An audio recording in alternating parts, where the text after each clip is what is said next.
During this period at the Department of Education, my working relationship with Judge Thomas was positive.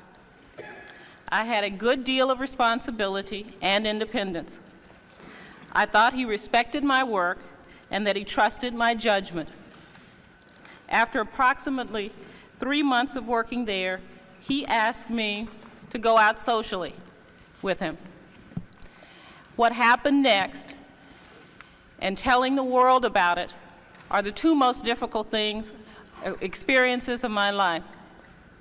It is only after a great deal of agonizing consideration and great number of sleepless nights that I am able to talk of these unpleasant matters to anyone but my close friends. I declined the invitation to go out socially with him and explained to him that I thought it would jeopardize what at the time I considered to be a very good working relationship. I had a normal social life with other men outside of the office. I believed then, as now, that having a social relationship with a person who was supervising my work would be ill-advised. I was very uncomfortable with the idea and told him so. I thought that by saying no and explaining my reasons, my employer would abandon his social suggestions. However, to my regret, in the following few weeks, he continued to ask me out on several occasions. He pressed me to justify my reasons for saying no to him. These incidents took place in his office or mine. They were in the form of private conversations which would not have been overheard by anyone else. My working relationship became even more strained when Judge Thomas began to use work situations to discuss sex. On these occasions, he would call me into his office for reports on education issues and projects, or he might suggest that because of the time pressures of his schedule, we go to lunch to a government cafeteria. After a brief discussion of work, he would turn the conversation to a discussion of sexual matters. His conversations were very vivid. He spoke about acts that he had seen in pornographic films involving such matters as women having sex with animals and films showing group sex or rape scenes. He talked about pornographic materials depicting individuals with large penises or large breasts involved in various sex acts. On several occasions, Thomas told me graphically of his own sexual prowess. Because I was extremely uncomfortable talking about sex with him at all, and particularly in such a graphic way, I told him that I did not want to talk about these subjects.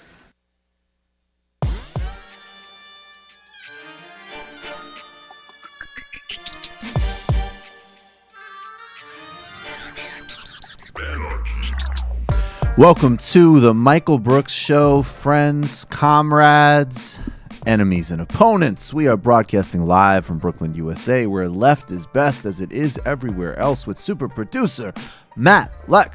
Hello. Chief economist David Griscom.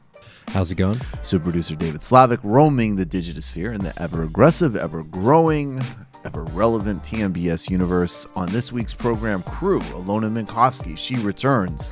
We talk about the parallels between Anita Hill, Clarence Thomas, Brett Kavanaugh, and taking down prep school villainy, the scumbags that shape our world, from high school dorm assaults to the assault on workers, women, and everyone else in the Supreme Court. We'll get to that with Alyona, plus a jam-packed postgame. Got a shout out McDonald's workers across the country taking aim at that company's villainy, how it reflects the broader global economy. Plus, Wall Street is humming. The real economy, not so much. Griscom's on it. Matt Lech's got a regulation. Some dum-dum he's bothering on Twitter. But there's lessons in Twitter villainy Twitter vigilante, kind of. In a certain sense, Matt, I would say you're a Twitter vigilante. Desperado. Twitter desperado. Plus, we've got to get to Joe Rogan peddling the white farmer death myth in South Africa. What is that really about? And a whole lot more. And I think we're going to be resentencing an old friend to the gulag. All that and a whole lot more on the Michael Brooks Show. But first, let's start with some breaking news. Matt, if I may have the board. Socialists wear fashionable clothes, own homes, and even receive salaries. All this in. We have 3 discrete pieces of evidence, including Bernie Sanders wearing a warm coat during the winter, owning 2 homes, and Jeremy Corbyn receiving, I think, cumulatively since the 1980s, a government salary of £3 million. Because, shockingly, even though he claims to be a socialist, he still drew a salary as a member of the United Kingdom's parliament.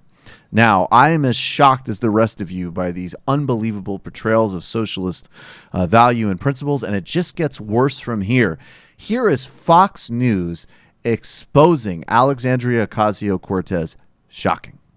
She has the right to do in a free country.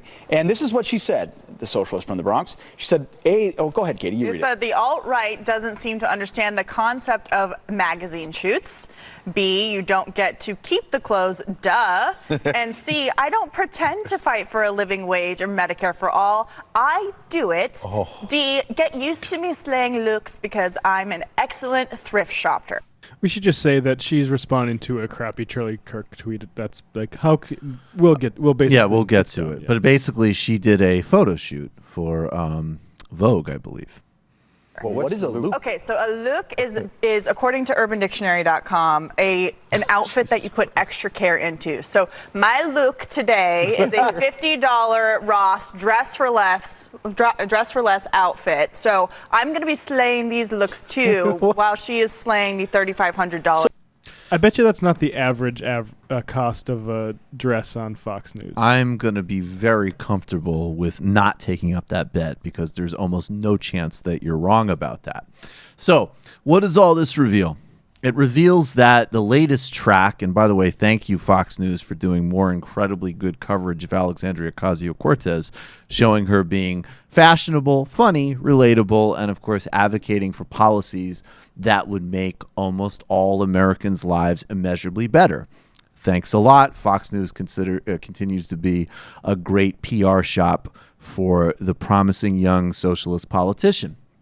In addition to that, this whole meme, which is trotted out by the far right, it's trotted out by brain-dead Hillary neoliberal types, that socialism somehow means an act of personal sacrifice, an act of putting on a hair shirt, moral penance. Some people with great politics make this mistake too. They think that socialist politics is a sort of question of one's self-cleansing, one's moral posturing. We do see this on everywhere from unfortunate woke Twitter tirades to an obsessive attention to details with one's own consumer purchases. Unfortunately, it's actually quite the opposite. Rather fortunately, it's rather quite the opposite. What we're trying to do as socialists is democratize access to the goods of society so that more people can live an abundant, comfortable, materially secure, and even materially enjoyable lifestyle. And we also know that while, of course, people's personal decisions, and there's nothing wrong with being mindful and making choices about which companies you support on a relative scale, some companies are more flagrant abusers than others, and where your dollars can intervene practically, you should let them. But we also know that we are ultimately not consumers making choices that drive politics. We are actually ultimately political beings trying to democratize an economy so that we can all have a more robust, democratized, and fully lived life. These silly, ridiculous, retrograde memes play on some left-wing mythology in the United States, that leftist politics is a church, that it's an act of spiritual cleansing and moral self-righteousness, not a collective endeavor for robust engagement in material advancements and real concrete solidarity across all lines. And it also plays into some of the most lazy, pathetic right-wing tropes that somebody can't advocate for everybody to have health care, for everybody to have a living wage, for everybody, in fact, to own their own economic destinies and enjoy nice sneakers, speaking about myself, incredibly high-grade ganja, super producer, and leather jackets and beer. All of us, actually. This meme has to die. And we can laugh at the people on the right and the people in the neoliberal center pushing this Spartan fantasy. But we have to root out our own ideas that politics is an act of moral self-cleansing and moral posturing. It's an act of concrete advancement that we unite across class boundaries on. And by the way, if we look at the Middle East or Africa and great socialist anti-colonial movements, there was actually a lot of great strategy that was devised and emancipatory political vision that was generated by people smoking hookahs, smoking cigarettes, and drinking really good coffee. So we should only do our best to live up to that version of latte socialism. This is a politics that, of course, while we're mindful of the ecological burdens, which are not about personal consumption, but the extraction of capitalism, wants to put the best cigars, have everybody have access to the best soccer fields, basketball courts, tennis courts, even golf courses for everybody. It's not about deprivation. It's about democratization. Let's drop that myth, and let's keep hoping that Fox is stupid enough to keep running segments where AOC and other socialists are charming on the right side of the issues and looking good, while you apparently think that only aging sexual harassers and other predators should have health care and retirement savings.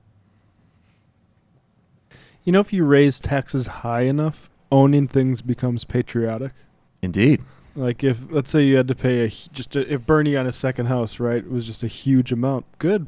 Own the second house. I think that actually would help. He employed a lot of people. He actually did the thing that they're always banging on about, which is the infamous nonsense trickle down.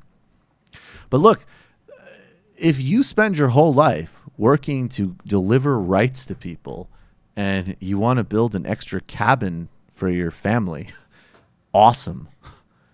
Well, this is not the issue.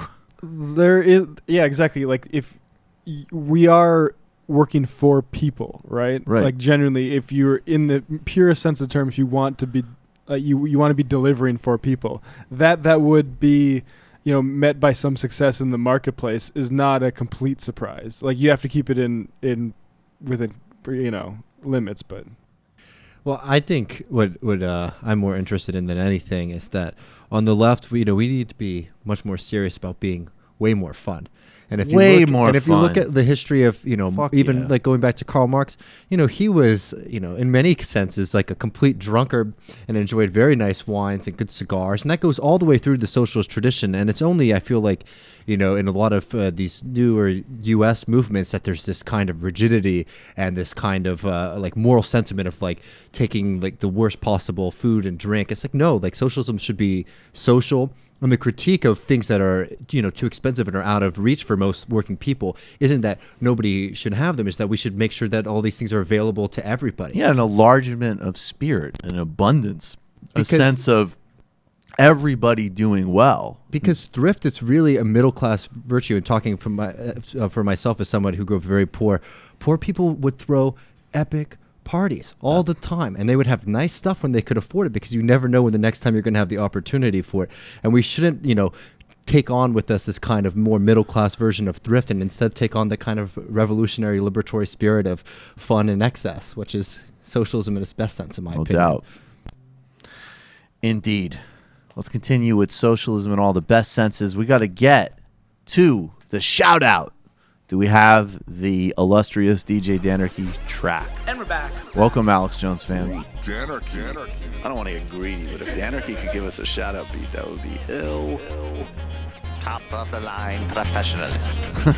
Let's get to the shout-out. Shout-out. Creepy. Shout-out. Weird. Weird. I think That's creepy. It's incredible. Shout-out. This is crazy. Shout-out. This is out of control. Shout-out. That's creepy. Shout-out. That's weird. Creepy. Weird. Crazy. This is crazy. This is out of control. This is weird. Shout-out. Alex Jones peddles nonsense, conspiracy theories, and bullshit, and is a great broadcaster. And he does it on behalf of his own businesses, but also, whether intentionally or not, on behalf of the oligarchs that run the global economy. And I'm sure they would object to what we're recognizing today, which is brave, incredibly. This is actually very, this will be a real mood shift because this is really intense. It's really disgusting what's happening, and it's incredibly brave and exemplary what these workers and these women are doing. The Fight for 15 has a new nationwide strike going on against McDonald's. McDonald's, one of the most predatory companies in the country and one of the most predatory industries in the world. And these new walkouts focus specifically on sexual harassment at these companies, at McDonald's branches. These women at a protest, I don't know where they are. I believe, I don't know what city they're located in Chicago. They're going to talk about why they're out marching, why they're walking out, and their experiences. I want to keep in mind that all of these experiences are, chilling, disturbing, disgusting, an absolute indictment of McDonald's. For those of you who are listening, one of the women speaking is 15 years old. They're all incredibly young. And we want to recognize the bravery of these women and the vital work of the Fight for 15 going up against this company. Thank y'all. I appreciate all the love. And I work at McDonald's. I am here to tell you that this company has a sexual harassment problem. I'm a 15-year-old McDonald's worker. I started working at my store in St. Louis, Missouri in 2017. Almost immediately, one of my male co-workers began to sexually harass me at work. I told him I wasn't interested, but his behavior only got worse. Because last year I repeatedly experienced sexual harassment while working at McDonald's. It first began when one of the male co-workers and I struck up a platonic friendship. But as soon as he began verbally harassing me and even grabbing my breasts in private areas at work. I have experienced harassment at McDonald's not just once but twice. Last fall, a manager repeatedly made sexual comments towards me. He talked about my body, including telling me he told me I had a nice body and a big butt, and telling me to leave my boyfriend. Because he was a manager, I felt trapped. I felt like I had no choice but to tolerate it. His comments about my body and the things that he would do to me made me deeply uncomfortable. I refused his advances and tried to avoid him, but he would not stop. When I reported the problem, the supervisors didn't care. I reported his behavior to the general manager, but nothing was done. When I told my manager, he didn't take me seriously. He just said, "You will never win this battle." McDonald's, a multi-billion-dollar company, does not seem to care.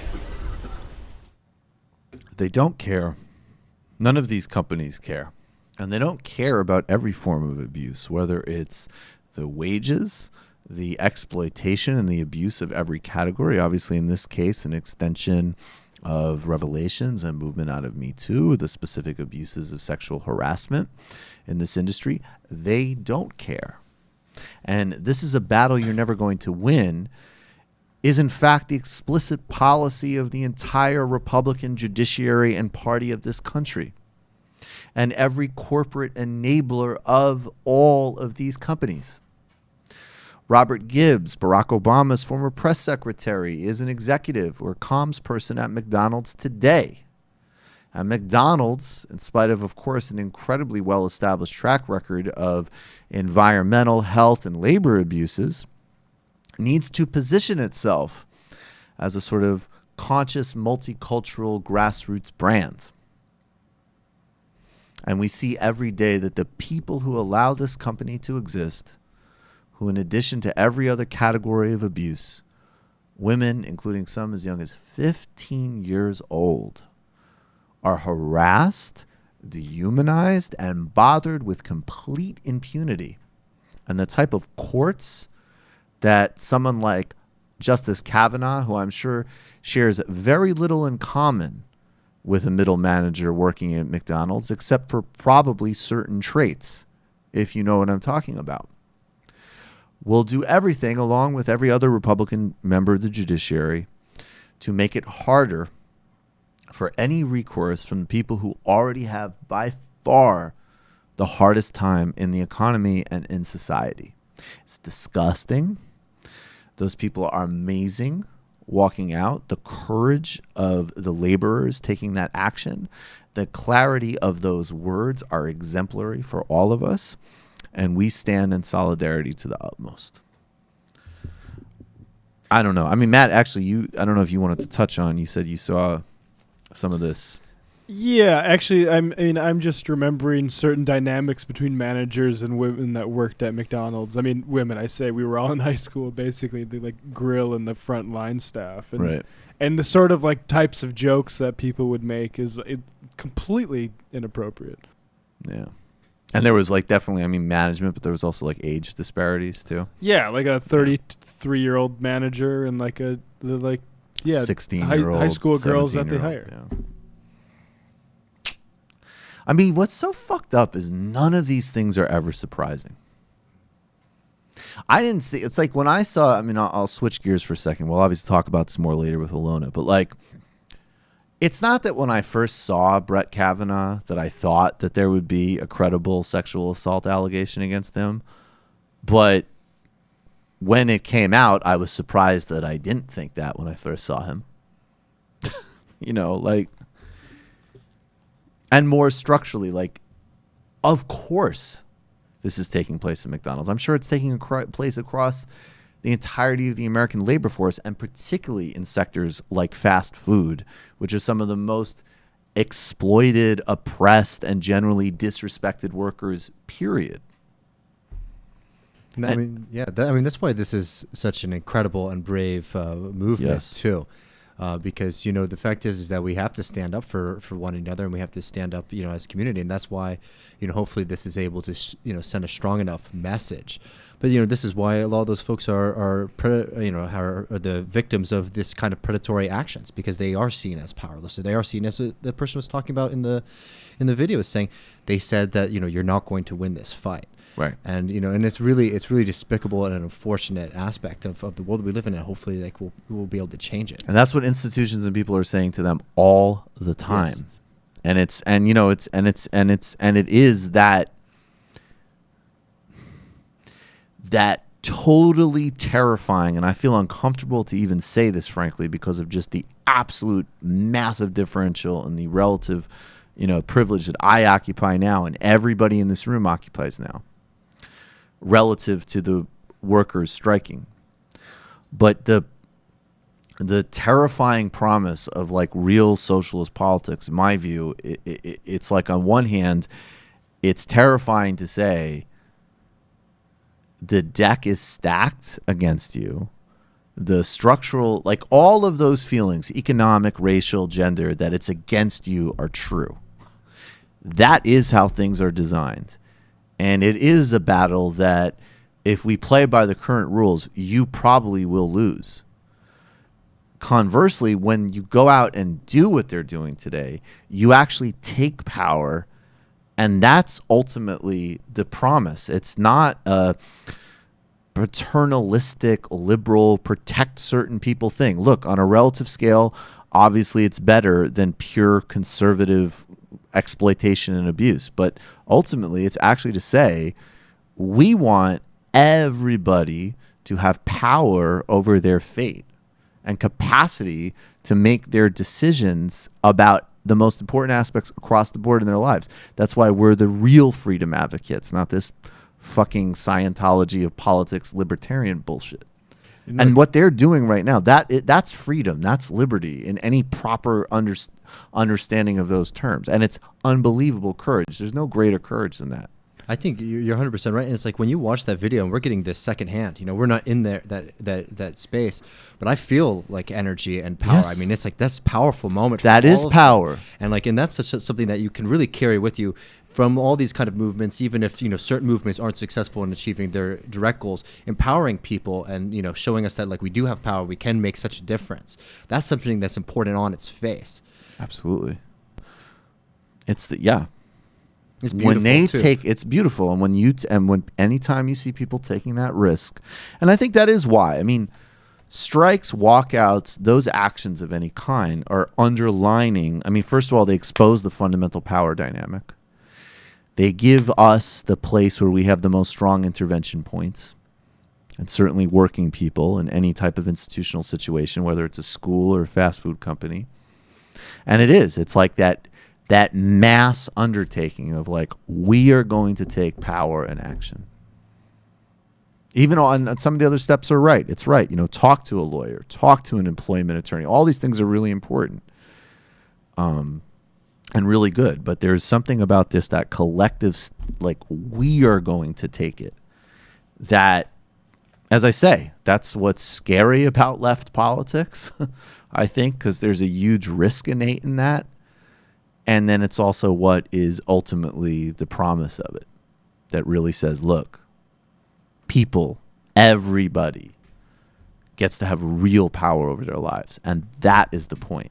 And that's why we're the ones that actually believe in people. And it also, and these things bring so much more change because, for example, I'm sure everyone in this room and many of our listeners know about how low-wage workers are sexually abused, know how especially women of color are abused in low-wage work, right? We understand this, but when you see these kind of movements, there's so much more motivation structurally across the entire society to address these rather than just sort of being individually aware of certain oppressions. These are these kind of catalyst moments that really drive entire communities to rise up with other people to change their conditions. Individually aware is a precursor to group action for power, and that's why it's so important. But it's never an endpoint in and of itself.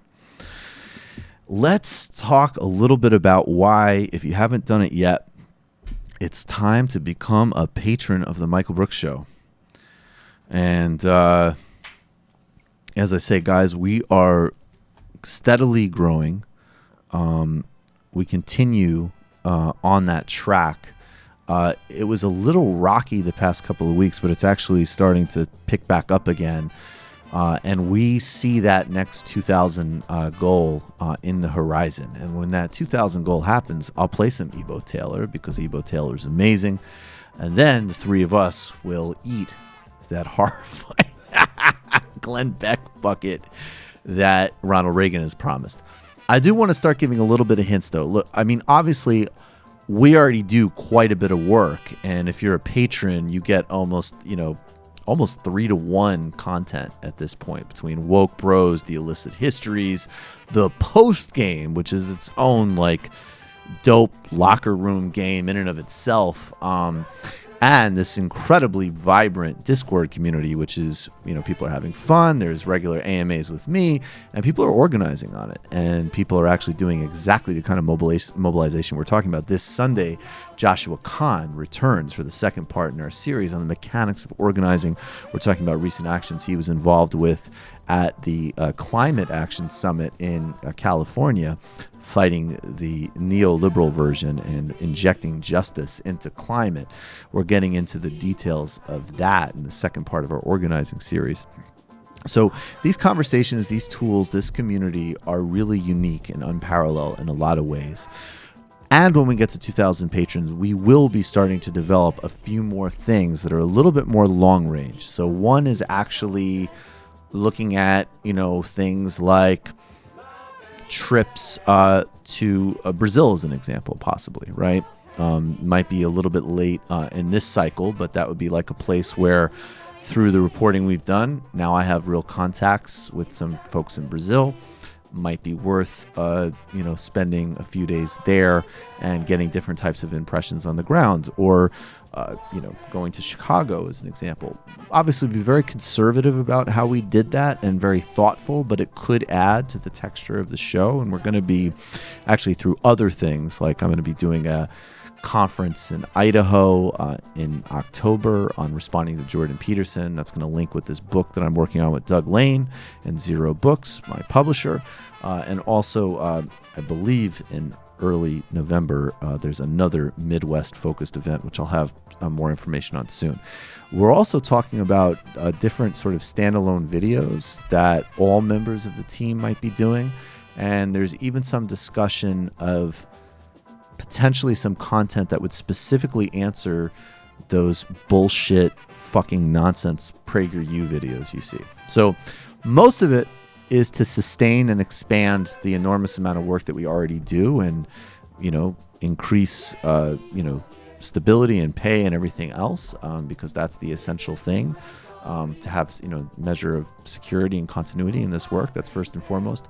But it will allow us to actually sort of horizon out some other potential projects, which we're thinking about in even the longer term plans for this show. So we're really proud of what we're doing.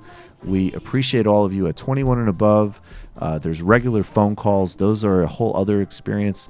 On one a couple weeks ago, one patron from Istanbul talked about what was going on with a patron in Chile. And we mediated and drew all these great global connections. It's a really incredible community. We're doing really strong content. Of course, the other thing is our YouTube channel, which is growing very steadily, and people are sharing a lot of clips on. Go to it. If you haven't yet, go to Michael Brooks Show and subscribe on YouTube. They dinged us on some incredible bullshit. So that's not going to be monetized until October. Vogue. Yeah, Vogue. In Vogue. Thanks a lot, David. Thanks a lot.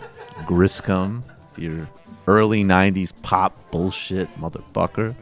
But we got dinged. So that's another, but we do need to put it out there. We got Forrest doing a great job on it, but that's another area that we're, it's a smart long-term investment, but we're bleeding a little bit on it because we need to, get the content out there. It's not like the MR channel. Yeah. We need to get the content out there. So it's time. Become a patron today. Patreon.com/TMBS. Patreon.com/TMBS. Ask me if you have any questions. Thanks, everybody. What should we get to now? Should we gulag it, gentlemen? Or are we going to regulate it? I can regulate it quick. Let's regulate it. Do you have the chopped and screwed version? Matt's like, I'm ready to regulate. The fucking brownie is kicking in, and I saw a candidate for state auditor in Minnesota, and the chopped and screwed Warren G is on, and I'm ready. So I need to actually regulate about the regulate segment. I'm changing it. Instead of just going after one annoying thing on Twitter, I'm going to do one positive thing and one negative thing. I love it. So is there going to be a corollary? Are you going to have I guess, regulate actually could be positive, because if you think about the song, some of it's traumatic, but it actually ends pretty fun. Sometimes they go to the East Side Motel and they have a good night. Yeah, teaching hoes some good lessons. Yeah. So on the positive segment, that was Matt. We got at BroPair, Dan O'Sullivan, tweeting out I think a nice theory, but I think it teaches something about how we need to regard the Republican Party. What are the odds Brett Kavanaugh is a high-functioning alcoholic and problem gambler whose tens of thousands of dollars in gambling debt were paid off illegally by some dark money group? I think that's a funny joke. I also think it has an outside chance of being literally true. I was going to say, I like the vibe of that. That's, if Democrats could at least get back to some LBJ style, make the bastard deny it, we would be in a better position. Yeah, and I don't think this Republican Party is above that level at all. Okay, are you kidding me? That's gentle by their standards. Yes, this is exactly why Brett Kavanaugh would come out of nowhere as a dark horse Supreme Court candidate, because we literally have him bought. So that's on the positive side. Now I need to go a bit local here. This is the North Dakota GOP's. By the way, I really like how the positive is still savage. And very in keeping with the TMBS ethos, which is like, no, I have a positive example. This is how we can spread seeds of indirectly casting aspersions by just asking questions on Twitter in the vital art of political combat. I dig it. Yeah, so now let's go to Jake Wilkins, the North Dakota GOP's communications director. He's also a Packers fan. He looks like such... Is his picture up on screen? Yeah, it is. Yeah, he looks like such a fucking toolbox. Yeah, and he's a Packers fan. He was a fan of the Socialist football team. Socialist football team, huh? Anyway, so he said this tweet, which should Socialists even be playing football? Fox News segment. He says, basically, he attacks some North Dakota Democrat for supporting the Iran deal, and he says this guy supported the Iran deal that hurt North Dakota energy producers this guy called it absolutely insane. Now, I looked up what the top 5 energy producers were in North Dakota, and we got let's see if I can bring it up here. From Oklahoma, Colorado, New York, Delaware, and then Exxon. So it's not like North Dakota energy producers. It's weird when they even put it in that psychopathic of a language, right? Like not North Dakota jobs, like that even conceivably North Dakotans would work for. But you're literally talking about the energy producers. I noticed that because I was going to say if you could isolate it, and I hate to be giving these idiots any advice, but I was going to say that's the first. I mean, and this is a comms director, and mistake number 1 is. Even your most craven, knuckle-dragging, dumb fuck Trump people don't care about energy producer profits. They care about jobs. Might be the most parochial, delusional way to look at the most important and successful diplomatic breakthrough of the modern era. And I would say, let's have a federal jobs guarantee and everybody has health care. And we also don't have war with Iran. But this guy didn't even go with the jobs angle. And it's so crap, too, because nobody cares about the Iran deal in North Dakota. Right. Really. Like, unless they're on Breitbart Daily, in which they care about a lot of dumb shit anyway. Right, I was going to say, which they're like, well, that was because MS-13 wanted to shut down the pipeline. Because El Chapo, in an informal meeting with Hillary Clinton and the fucking Shah Ayatollah of Iran. Oh, excuse me, you don't think MS-13 is active in North Dakota? Well, excuse me, I got this news article from the Bakken News from August 2016 that a few guys were running drugs up there. So what do you say about that? Yeah, so what do you say about that? They had a whole goddamn pipeline right from Juarez. I bet even you want the wall now, don't you? Yeah. Maybe y'all think before you speak. I love how people say think before you speak, and then they say the dumbest shit imaginable. Oh, my bad. Someone submitted a Griscom song. I apologize. We'll give it a test run next week. I liked it, although it was not what we asked for. We asked for a 1970s PBS style, like... Can we do like the first dubstep? That would be funny. But can we give like just not even the whole thing, but just like the first 5-10 seconds of say like I don't know what would be a good example, like the McNeil Lauer report or something from like the 70s or the 80s, something really stuffy and arm patchy. I like David's just like I don't like it. I'm like the fucking Johnny Cash of econ, man. What the hell? Well, we got 46 minutes of classic TV show themes in this YouTube video. I'm like the Willie Nelson of Maoism. What's your problem? That is what I want to be known. The Willie Nelson of Maoism. Yeah, this is Barnaby Jones. I think that's getting there. That's getting there, but it's almost a little too peppy. I like this. This is Battlestar Galactica. I actually really like that. Just like so overwrought. Is this Chips? Yeah. Oh yeah. Well, no, he likes this too much. Yeah, this is gonna make Griscom feel like he's Shaft. A lot of cop stuff going on. Yeah, there's a lot of cop stuff. Well, that was what all TV used to be, right? Anyway, still kind of is, actually. It's a sound palette for you. That's true. There's no, like, do you notice how, I mean, there has to be greater and greater military industrial influence of Hollywood because there's barely, I was talking about that, I forgot who it was with somebody, like how in movies and TV shows now, there's barely even like a bad cop, like in an otherwise good police department. You know, like there used to be like, well, he's bad. He's secretly giving information to whoever. And I think cops are like in Brooklyn Nine-Nine. How's Brooklyn Nine-Nine? Or Is like that a good Andy show? Samberg. And, I mean, I've never seen that show. It's actually really love it. It's kind of a funny show, but it's hilarious to think of all those people as cops. There is a show on now, which, forgive me, listeners, if you're big fans of it, but about just 911, and it's just like all what is the show? So it's like What's police. it called? It's called like 911. It's literally called Yeah. 911. Oh, okay. And it's just like police, ambulance drivers, and like firemen, and they just like have to deal with like terrorists. Oh, it's a is it a reality show? No. It's like a scripted show. Oh, all right. Yeah, and it's just sort of like the end result. It's like not even creative. It's just like emergency services. That's never been done before. Did you ever see? Have you guys seen Ozarks? No, I've heard. Well, actually, T said he didn't really like the first. It's season. pretty whack. It can be all over the place. It was a little. Oh, see, I wanted to make an Ozarks joke about David. That's the reason I asked. Hey, that part of the world is very interesting and beautiful in its own way. I feel like they get 10% of that. Anyways, it is time for. Oh, that was my economic. That was your economic. Yeah, I like that. It's just like, well, there's some TV content that I object to. Let's call it also the pop culture segment. All right, go ahead. Okay. The Economic Minute with David Griscom. Yes. So I just I wanted to talk a little bit. We talked a little bit last week about 10 years on from the crisis, but there's a couple of headlines over this past week that really got me excited. We're back, baby. All right.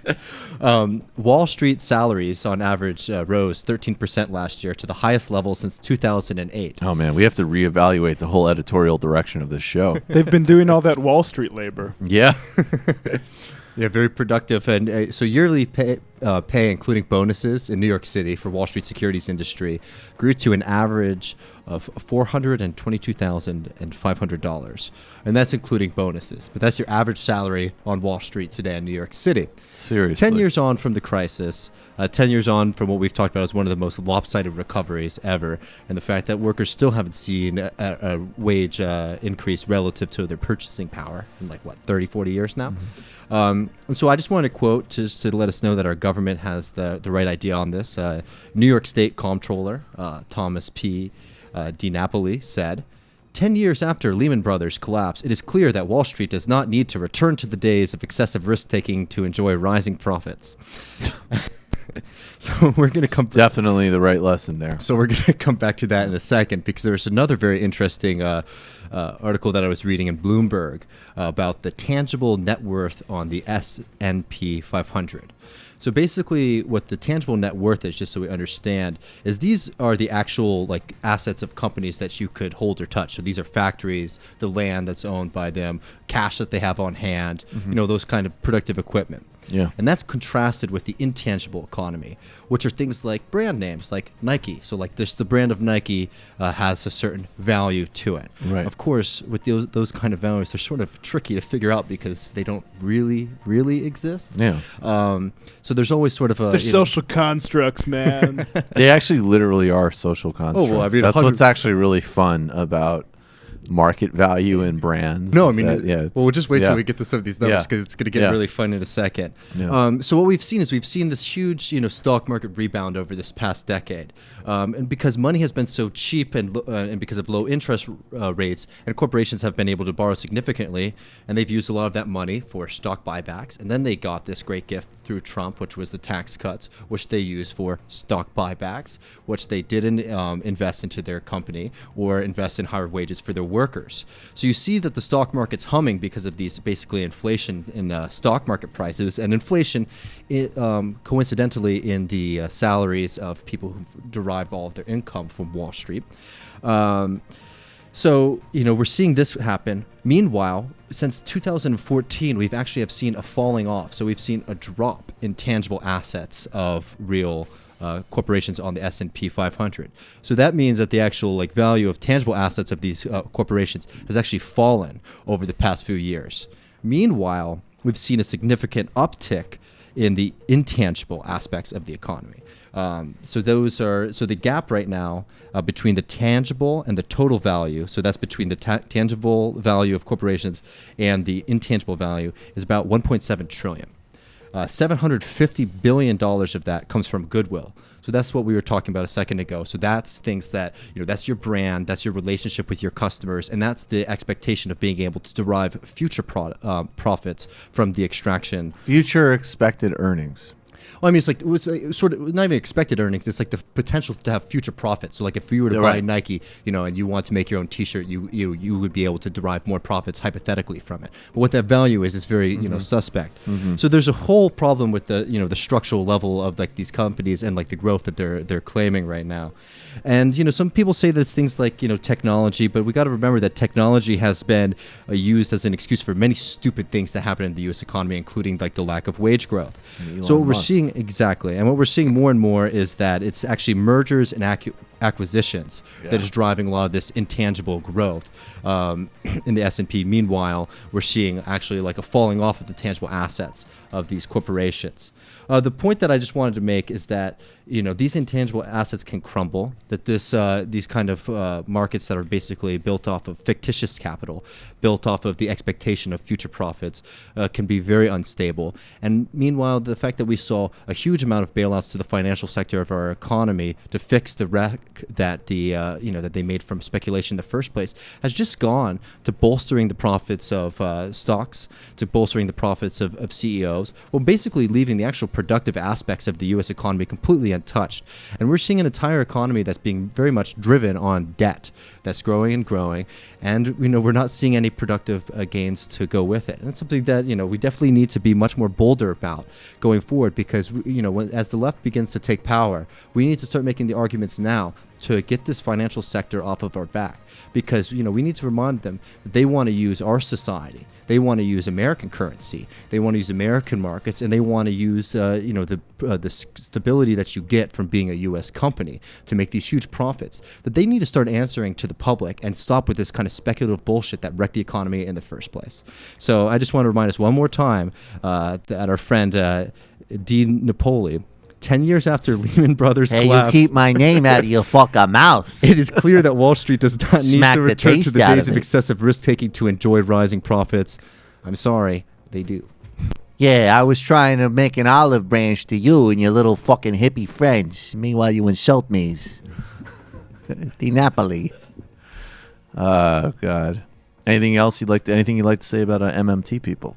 No, you want some smoke? No, I like MMT people. MMT is definitely an important. That's not what you said off mic. Yeah. You guys are trying to get me to fight with the MMT people. Look, I mean, I think we should talk about this. We should talk about this on another day. But I think the MMT people. We're trying to capitalize on beef, David. Look, Jesus Christ, David. Look, there's a socialist. Baby, there's a socialist view of the world, and there's a view that's very accommodating to capitalism. And I definitely fall more on the socialist view of the world than other people. Oh shit! Did you hear that? He basically just said that he was going to sleep with your moms.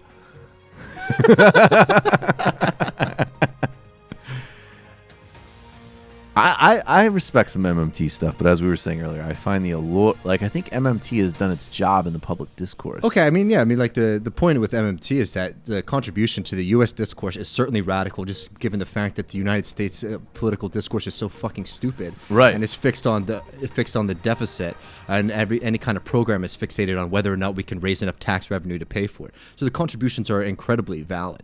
I think that the problem is actually, the MMT people, I think, continue to do good work. I think more so what I'm finding is the MMT as it's disseminated across the left movement in general, so not people who aren't necessarily like economists or centric, are sort of using it as like a kind of silly crutch in arguments to sort of derail any kind of serious talks about what we need to do about corporations, and what we need to do about the extraction of labor.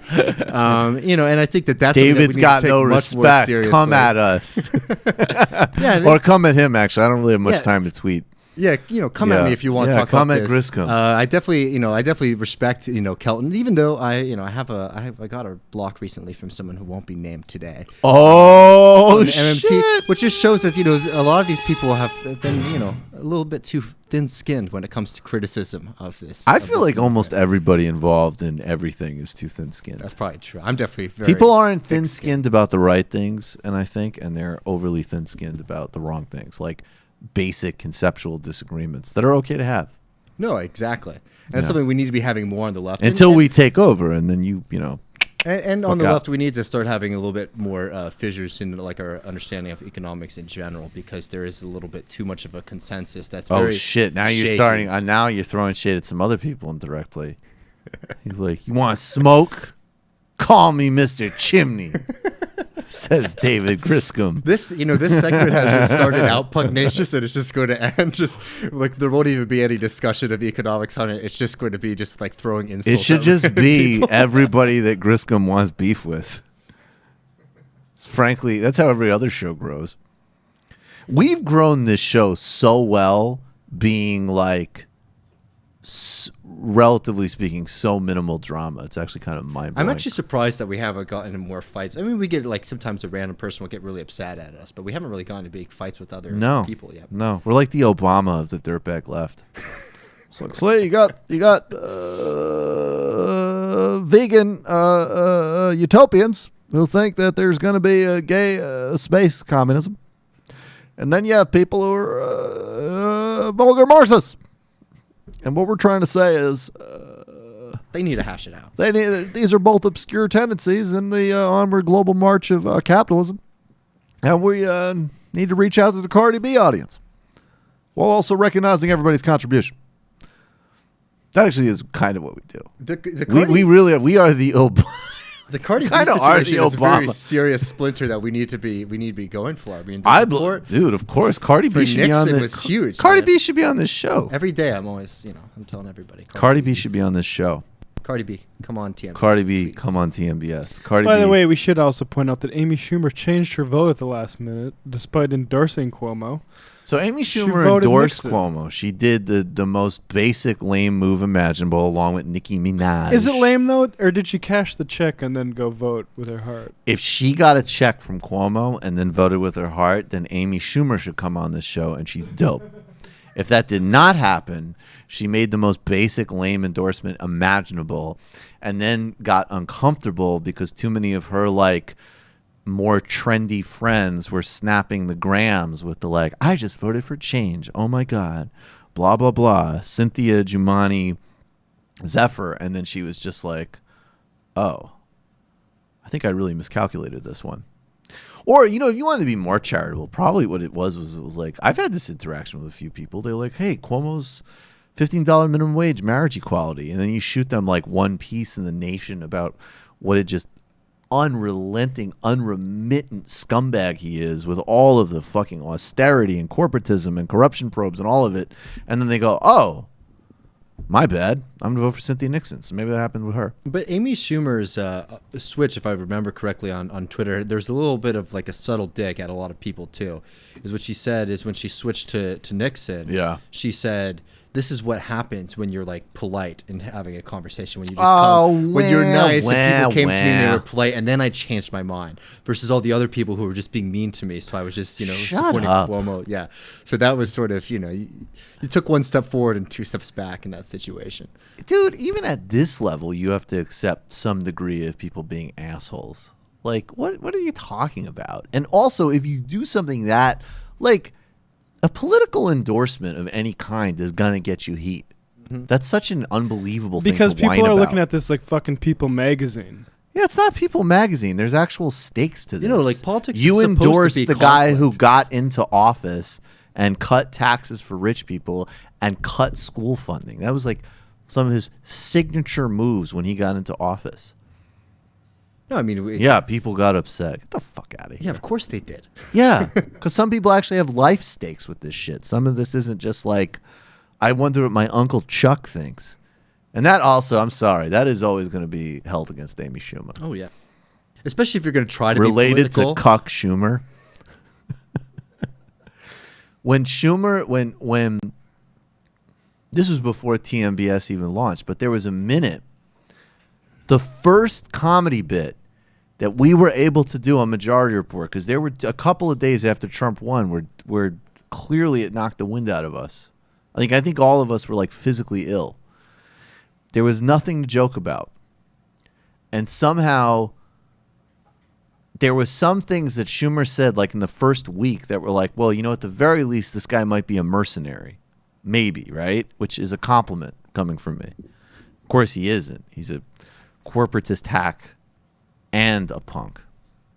But woke Chuck Schumer was a bit for like 3 days. And he was like Ngawa Black Power. And that doesn't even work. Like, that's a retired bit because Chuck Schumer sucks. Yeah. So relentlessly. Let's actually, though I think that we've already sentenced her, I'm sure, to any number of gulags. We've done actually, this is another thing that's been amazing about the growth of this show. We've actually talked about this particular person very little. There's a lot of content makers who still make a lot of hay out of this person. We don't really relitigate 2016 at all. On this show, and like most people cannot get out of that mindset. No, it's the relitigate 2016 mindset. That being said, and if our music is ready, I really would like to go full Soviet national anthem on this broad. There are moments where, while I loathe her politics, and if anybody has any ability to be even remotely objective, here, I'll give it to you. I'll be Obama again. On one hand, there are people who might not appreciate the historical nature of her nomination as a woman and some of the unique abuses and challenges she faced in the general election. On the other hand, those of her supporters who can't recognize that she was uniquely the worst possibly positioned person to be the nominee are delusional. And also that she used the most cynical version of fake pseudo-woke identity politics to undermine an actual socialist cause in a disgusting way in the primary. You're both not being real. Hillary Clinton, who... Actually, I think I basically just outlined the two ways to see her. Look, she has trash politics, and she's also, of course, someone who has been maligned and slimed and everything else. I don't care.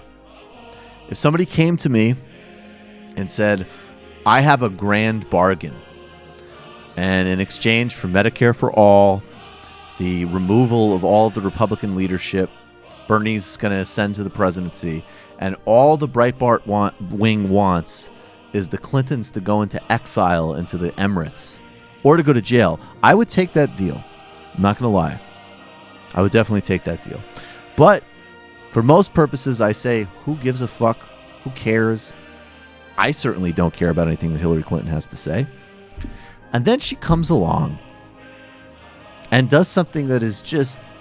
It's so beautifically tone deaf that really only the Clintons could actually do this. On Twitter, was this yesterday or the day before?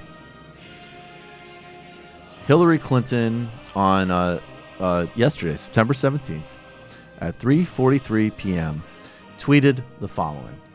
If you could scroll it back up, please. Tyrone Gale, a beloved member of the Hillary for America team, was known to stay at the office until midnight and run 6 miles the next morning.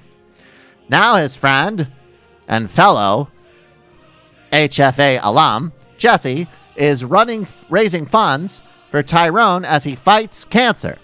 Pitch in if you can. Now, can you open the link that Hillary Clinton is suggesting that people go to? Oh, that's great, actually. He's a little under, he's about a little under 9,000 away from his goal. This gentleman, Tyrone, I've already forgotten his last name. I apologize. Yeah, it's actually a really weirdly written. We got to go back to it. Tyrone Gale, who's a political professional operative, does not have health insurance right now. And he's raising $50,000 on GoFundMe for his cancer treatments. Of course, sites like GoFundMe, one of the most highest uses they have is for people to crowdfund medical treatment, because we live in a grotesque, immoral hellscape where private predator parasite companies suck money out of people in a relentless way, deny them coverage, and where even after some of these modest advances to the ACA, tens of millions of Americans still don't have health insurance. Now, let's go back to the Hillary Clinton tweet. First thought, let's take this from micro to macro.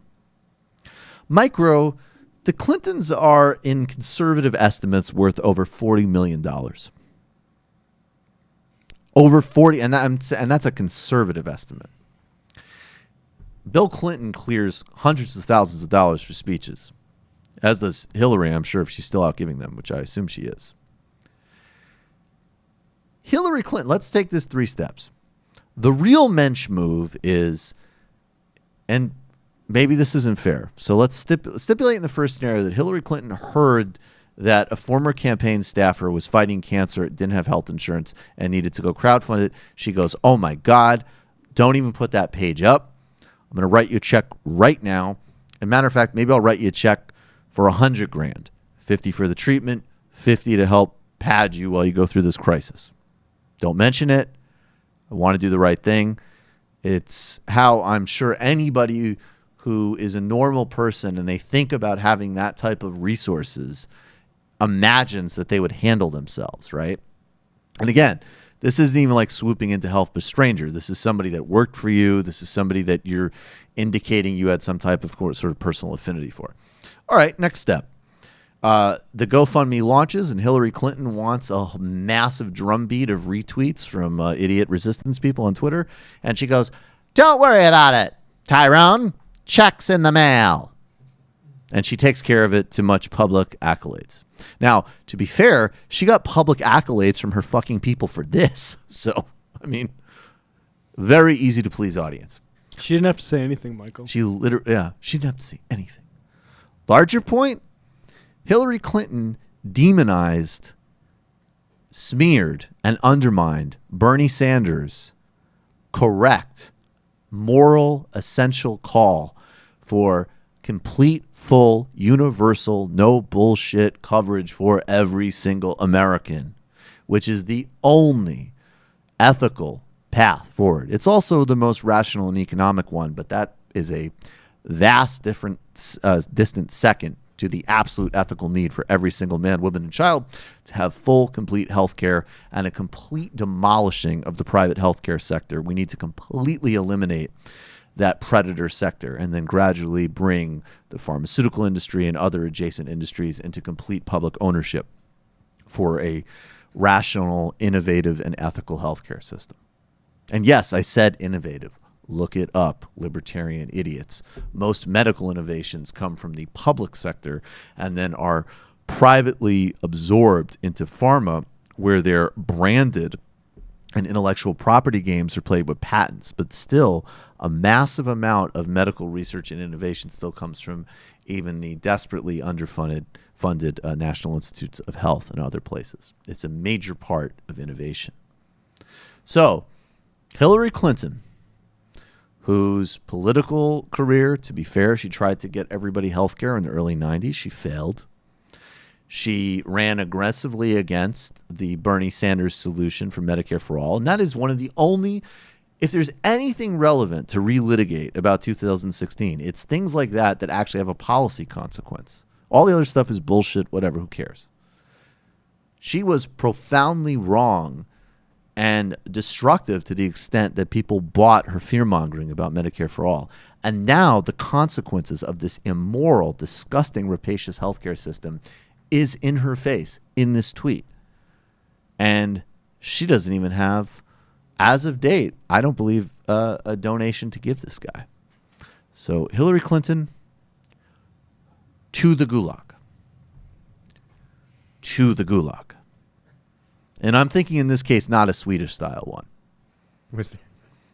So I have a question for you. You know, all these, communist and Soviet style national anthems are pretty fucking sick. So I have a question. Is it because of the fact that, the spirit of socialism makes better music for them? Or is it because of the fact that these were written in like the mid 20th century instead of 17 or the 1800s? I'm gonna go a little bit of A, a little bit of column A, a little bit of column B. Yeah. Wait, sorry. What's the question? I think I do Like think all of timing these- is pretty important. Like all these like socialist national anthems are like way more entertaining than if you listen to like, the U.S. national anthem or anything like that. No, it's just because you hate America. Because you're hippie communist. But I feel like a big part of it is because these were written like the 40s and 50s instead of 200 years ago. And Griscom's like, and we all know the 40s was just filled with awesome music. It's just like totally the time. Dude, it was the time, man. Dude, it was the time. You had Paul Robeson running around. Did we ever hear? Oh, we got to play more. We got to dip into more Paul Robeson for the archives.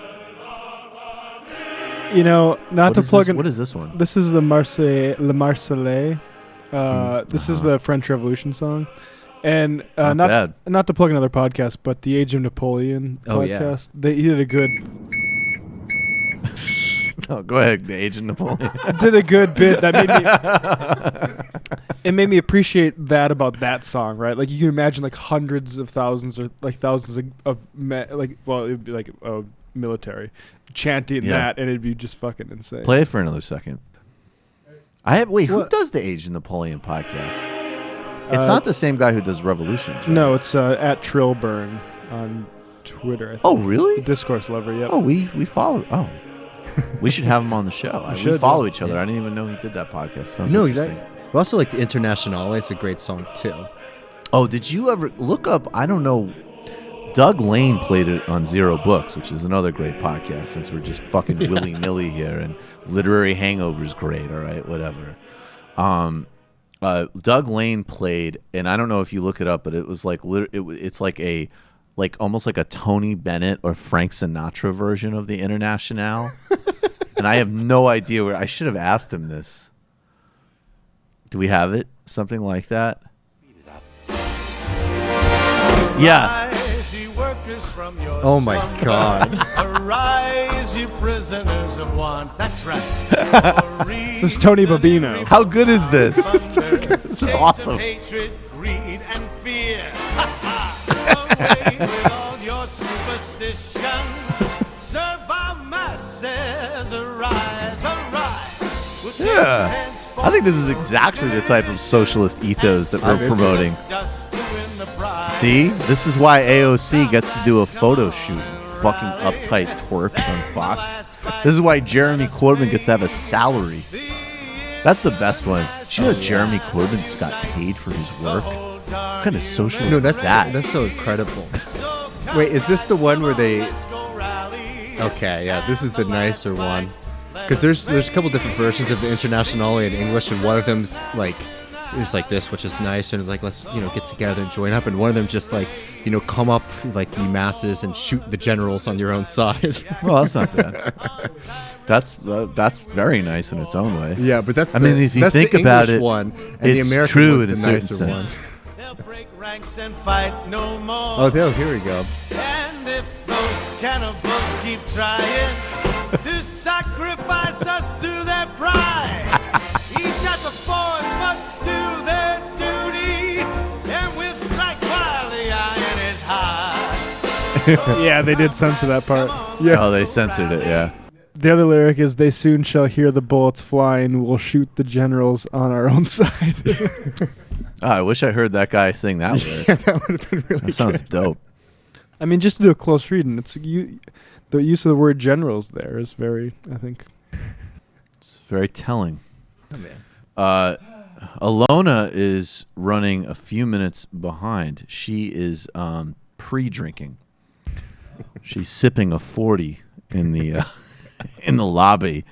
You know what? Let's play that. I mean, Alyona and I are going to do we're going to do a rundown really in the main part of the show, getting into the Joe Biden, Anita Hill, Arlen Specter, and what's happening today with Kavanaugh. I believe that the woman who is accusing Brett Kavanaugh has just said that she wants an FBI investigation to be opened first. Maybe you guys could look that up. I just got an alert from the New York Times on my phone. I can't read it. But before we get to that, let's just play. David, if you could look it up, because Matt, I want you to play this.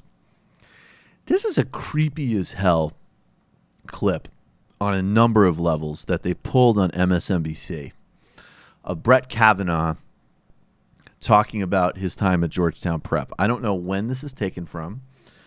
It doesn't look terribly old, but it's obviously not in the current news cycle.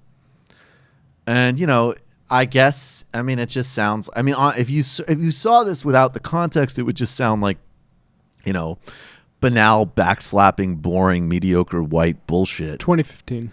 And it still does, but now with an incredibly creepy echo because of the accusations against Brett Kavanaugh, and also Brett Kavanaugh's incredibly bizarre friend, who we're going to talk about more too. Yeah, and not even this so old accusation, right? The fact he was on the staff, he was a clerk for another abuser. Kaczynski. He was on a clerk of a court we should get his name, a court Kaczynski. judge, Kaczynski, who forced in a theme here was really into having clerks look at porn with him, including something called cow porn, which I had the misfortune of a patron pointed me in this direction, and I don't want to elaborate on it. It's disgusting, and I guess you shouldn't really make a qualitative distinction here. Like, no boss should be forcing somebody who works for them to look at porn. But I have to say, the added just disgustingness on top of the picture of this judge really drove home just the depravity of it. That's Brett Kavanaugh's mentor and someone who said he learned a lot about hiring from. This is Brett Kavanaugh in 2015 talking about his prep school days. We had a good saying that we've held firm to this day, as the dean was reminding me before the talk, which is what happens at Georgetown Prep stays at Georgetown Prep. That's been a good thing for all of us, I think. Right. So that sounds like mediocre prep school bullshit. But as a story about he and his friend forcing a woman into a room, he putting his hand over her mouth, the friend cranking up the music, kind of gives a different tenor to that dumb shit. The other day, I was on I-24, which is that global Israeli network, which I have fun going on sometimes. I like a lot of the people that work there. They do some insane content. I have some mixed feelings about being on there, frankly, at times. And they certainly pair me up against, the sort of full-on wing of the GOP. But one of the things that, this guy was saying when I was on the other night was like, he was in high school. Literally, that was all he was repeating. High school. And this notion, and maybe, by the way, this is a time where the conversation should be corrected in some ways, right? Like, we are advancing as a society in terms of people's understanding of these issues. There was never a time, and I've asked, okay, I've literally asked this, like I'm a total idiot. Hey, was it considered cool in the 80s to force a woman into a room, put your hands over her mouth, crank up music, and attempt to sexually assault her? Was that something were things so misogynist and depraved at the time that was publicly considered to be acceptable? And the answer was like, no, it was not. So we're going to get into that more in a minute. Alyona is lit. She finished a 40, which is why she's running late. She was drinking some Old English downstairs, and she's ready to go. So, yeah, why don't you look? Let's take a minute. We're gonna take a 30-second break, and we will be back with crew Alyona Minkovski.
Welcome back to the Michael Brooks Show. Alyona just tried to physically assault all three of us, actually. She's really ready. I came from a yoga class. I was feeling really empowered.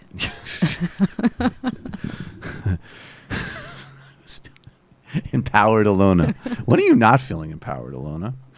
I think you got empowered down. It's good. I feel pretty good right now. Yeah. You know, like the yoga instructor, after at the end of the class when everyone was laying down in their shavasana, she came by and rubbed some essential oils on my neck and got all the nice scents and really just woke me up. The California of this show just skyrocketed. What about the palm trees? I know. Well, that's more like the Miami Beach. Actually, this is every time I that's some real. My friends tell me this is the most Russian thing they've ever seen. Yeah.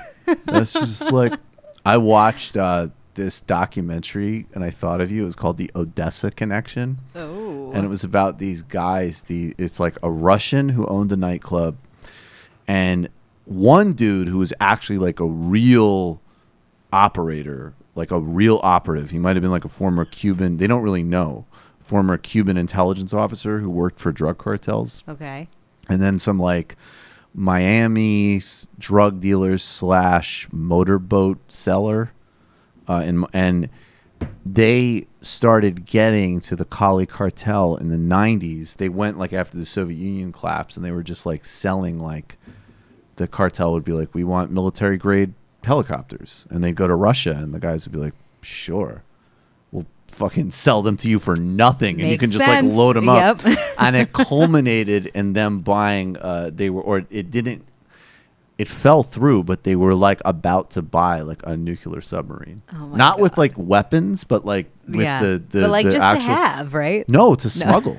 It was good for smuggling routes. They actually had plans for using it to smuggle coke. That is kind of brilliant, actually, right? If you have a stealth submarine. And it's great because there's one Try guy. That, customs. Exactly. Yeah. And the guy who made me think of you was this guy. They called him the Bear. And it's just my racism. Naturally. Yeah, it's just my racism. And he was and he's great though, because he's all these outtakes. Because now he had escaped from a Panamanian jail and is now back in Moscow just living. And apparently he's trying to write scripts for kids' TV shows. That's his new thing after being a smuggler and a nightclub owner.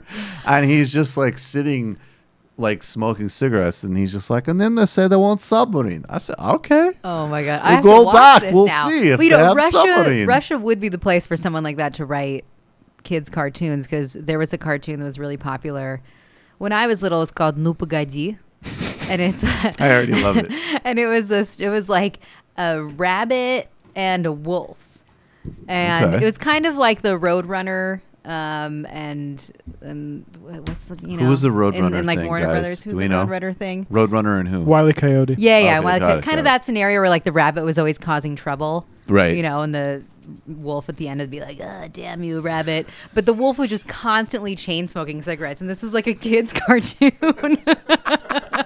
I'm just every single scene or whatever, the wolf is just chain smoking, and it never even registered to me until somebody brought that up recently, or maybe actually it was my fiance, because he had watched it and he pointed that out, and I was huh. I didn't even. I want to see. Didn't even register. Do you want to do? We should do TMBS Mystery Science Theater and watch it. Yeah. We should do. I'm totally serious. I want to get. I haven't watched it. I want to get really properly lit time. and watch that with you and the crew. I think we need to do that. I do have a funny video that my dad just emailed me. Every now and then he emails me a random YouTube video, and it's genius engineering. And it's just something where somebody engineered it so these little balls, fly out at the exact time to hit these chords and these strings, and it turns into music. But it's actually pretty incredible. But this is that's the stuff you need to just get really high to and sit there and watch. Do you tell that to your your Dad? You need to check whether I'm blazed or not before I enjoy this. No, but you know what? I did recently. He's been having a hard time sleeping, and so recently I bought him a vape pen in California where it's legal. It's legal. It is legal, Mr. Minkovski. Yeah, and so I'm always like, so Dad, like, how's it going? He'll be like, oh, sometimes it helps me sleep and sometimes it doesn't. I'm like, well, do you get high? And he was like, no, it's just sometimes like, liar. I just feel a little, my head feels a little in the clouds. Yeah. I'm like that means you're high. It's called being high. That's awesome. He's like, no, I don't. I just like, giggle and I get hungry Yeah. and I feel like my head's in the clouds. That's awesome.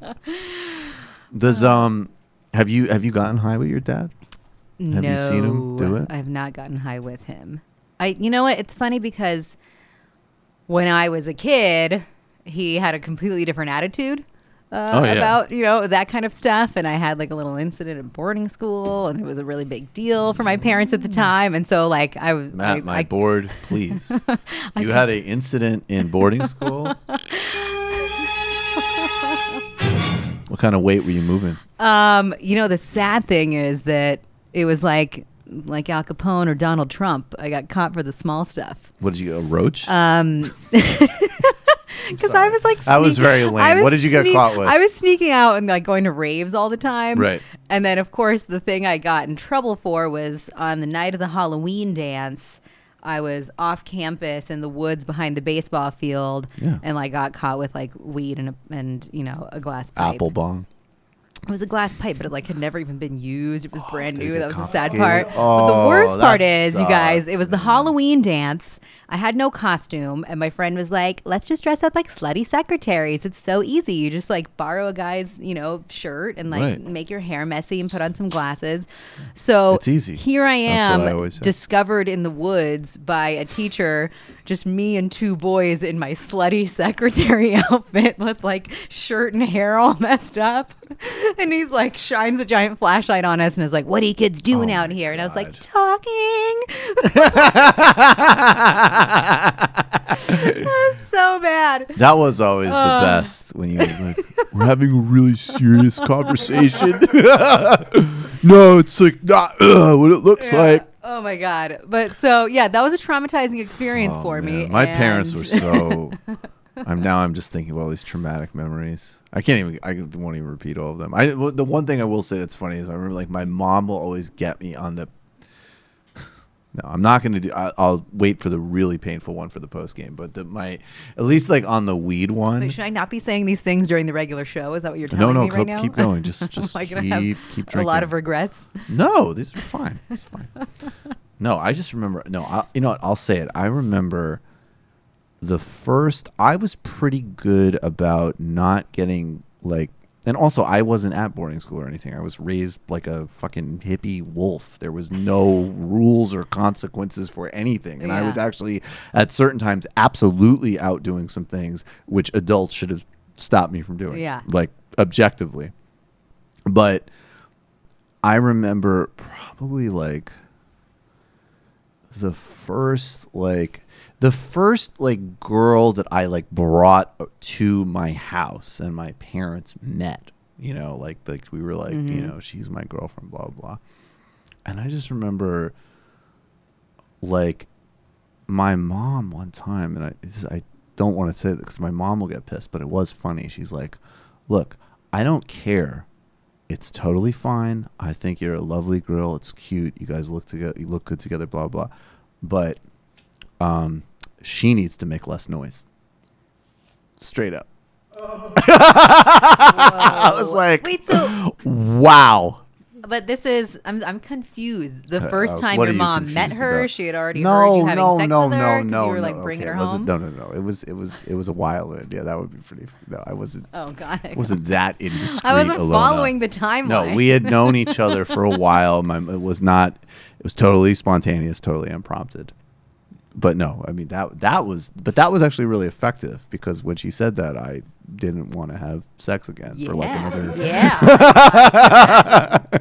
So that was no, and then the other thing that's funny is she's like, when you were like 13, 14 and you would come home, it was so obvious because you would just be drenched in like the most disgusting like Ralph Lauren. Like we would like smoke a blunt in the woods and then go and like shoplift like Tommy Hilfiger cologne. Oh Just my like, God. yeah, our parents are never gonna catch us. Like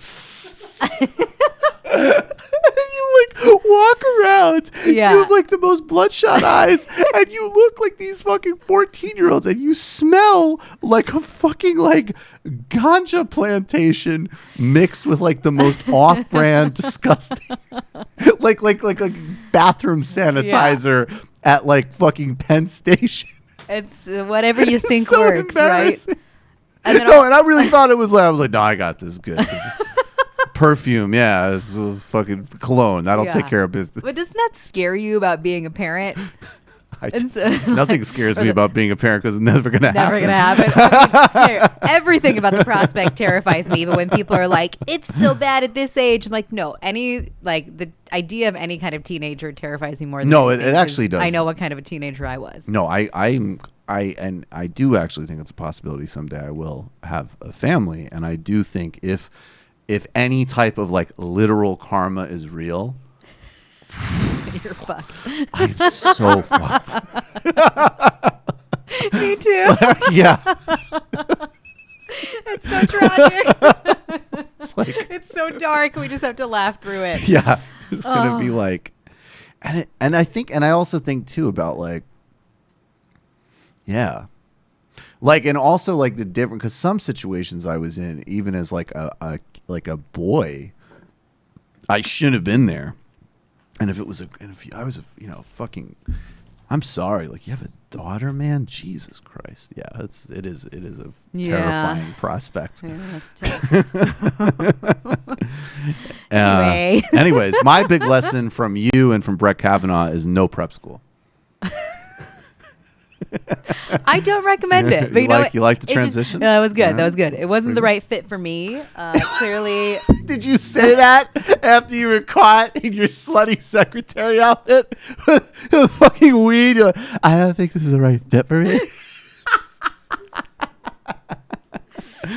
I don't think that this is really a flourishing learning environment for me. And if I get in too much trouble, my uncle can have you killed. I'm just sorry. It's the more Russian material. I'll tell you what the real issue there was. What was that when you're in that type of like a really tight-knit, tiny environment, you're 14 years old, you don't have your parents, and so you have formed these like really intense, and really strong bonds with your friends because they're your family that you have there. And then the adults at the school who are supposed to be like your advisors and looking out for you. Yeah. I just never felt that way. I always felt like it was the opposite. What did and you like feel about it? I just felt like they were always trying to like spy on me and tell on me and They probably were, right? Yeah, but like so I just had an issue with their, kind of authority that was to me a very like faux kind of, concern. Oh, I see what you mean. It was like they would approach you like, we care about your well-being, but really they're just trying to like collect intelligence on you. Yeah. I got you. Maybe was it sleepaway? Were you? Yeah, it was a boarding school. Like you live there. That's crazy. Yeah. That just seems like to me like You such know an what? innately bad idea. Last detail that I'll say about No, this, and then go we ahead. can move on to actually important Therapy. stories. But It just is. This is important for you and your art. if we want to talk about the character of those people at that school. Yeah. So after I got, caught in the woods that night, like we weren't actually smoking weed. There was just paraphernalia there. They didn't let me go back. You are very lawyerly tonight. They didn't let me go We back were to not my dorm smoking, room, right? Because they didn't want me like conspiring with anybody. So I had to go stay the night in like Miss Wilsden, this woman who was our dorm head. She had a house next to our dorm. I had to go stay the night in her house, like up in an attic on the 3rd floor. And that is creepy like, as fuck. Yeah, and like the next day, I just remember like looking out the window, and it was like a movie scene where I was like pressing my hand against the window, and all my friends were like on the lawn outside trying to wave to me. I like wasn't allowed to have contact with the outside world. But of course, I convinced her that I so desperately needed to shower, so I convinced her to let me back into my room to go grab my shampoo, and then I like grabbed my cell phone and then was up, in the room. They didn't let you get your cell phone? Texting and everything. This was very early days for cell phones, and I was, like 15. It sounds like you were like borderline like kidnapped though. Like it's messed up, super right? weird. No, that's and it's like really you're weird. supposed to like be the advisors that my parents entrusted me to like help form me into a responsible and educated individual. Well, it sounds to me, and pardon me if I'm overstepping here, but I will just say, as someone who cares about you, it sounds to me that you and your dad need to sit down, load up a pen, pass it back and forth, and really go over this. Yeah. Because it doesn't sound right to me. It sounds like some people might need to be held accountable. I got a little bit here. of a chip on my shoulder now, over As you the whole should. boarding school thing. I haven't met anybody who went to boarding school that didn't feel some kind of a way about it. I know some And people that's who and loved the it. people, yeah, but the people. Okay, my experience of meeting the people who loved it are that they're a problem. Like on their kids that I met in college who were just like, Andover was great. I'm like, yeah. You're a problem. Right? Yeah. No, I feel you. Yeah. I just have one friend, and I think this is what's always been the most shocking to me. We were friends since middle school. She ended up also going to the same boarding school as me, but not until like that sophomore year. So we only overlapped for a couple of months. And I left unceremoniously. They expelled you from that? My parents pulled me out before they could take disciplinary action that would then be on my record. Preemptive move for record purpose keeping. Meanwhile, my friend became like student body president. She's somebody who's like, she learned to speak Arabic. She's done, like, she went to grad school. She's done 1 million grants. She's like this insanely educated person, but who's also like a hippie and like teaches yoga now back in Sky Forest. It sounds to me like you might need to have a vape pen with her too.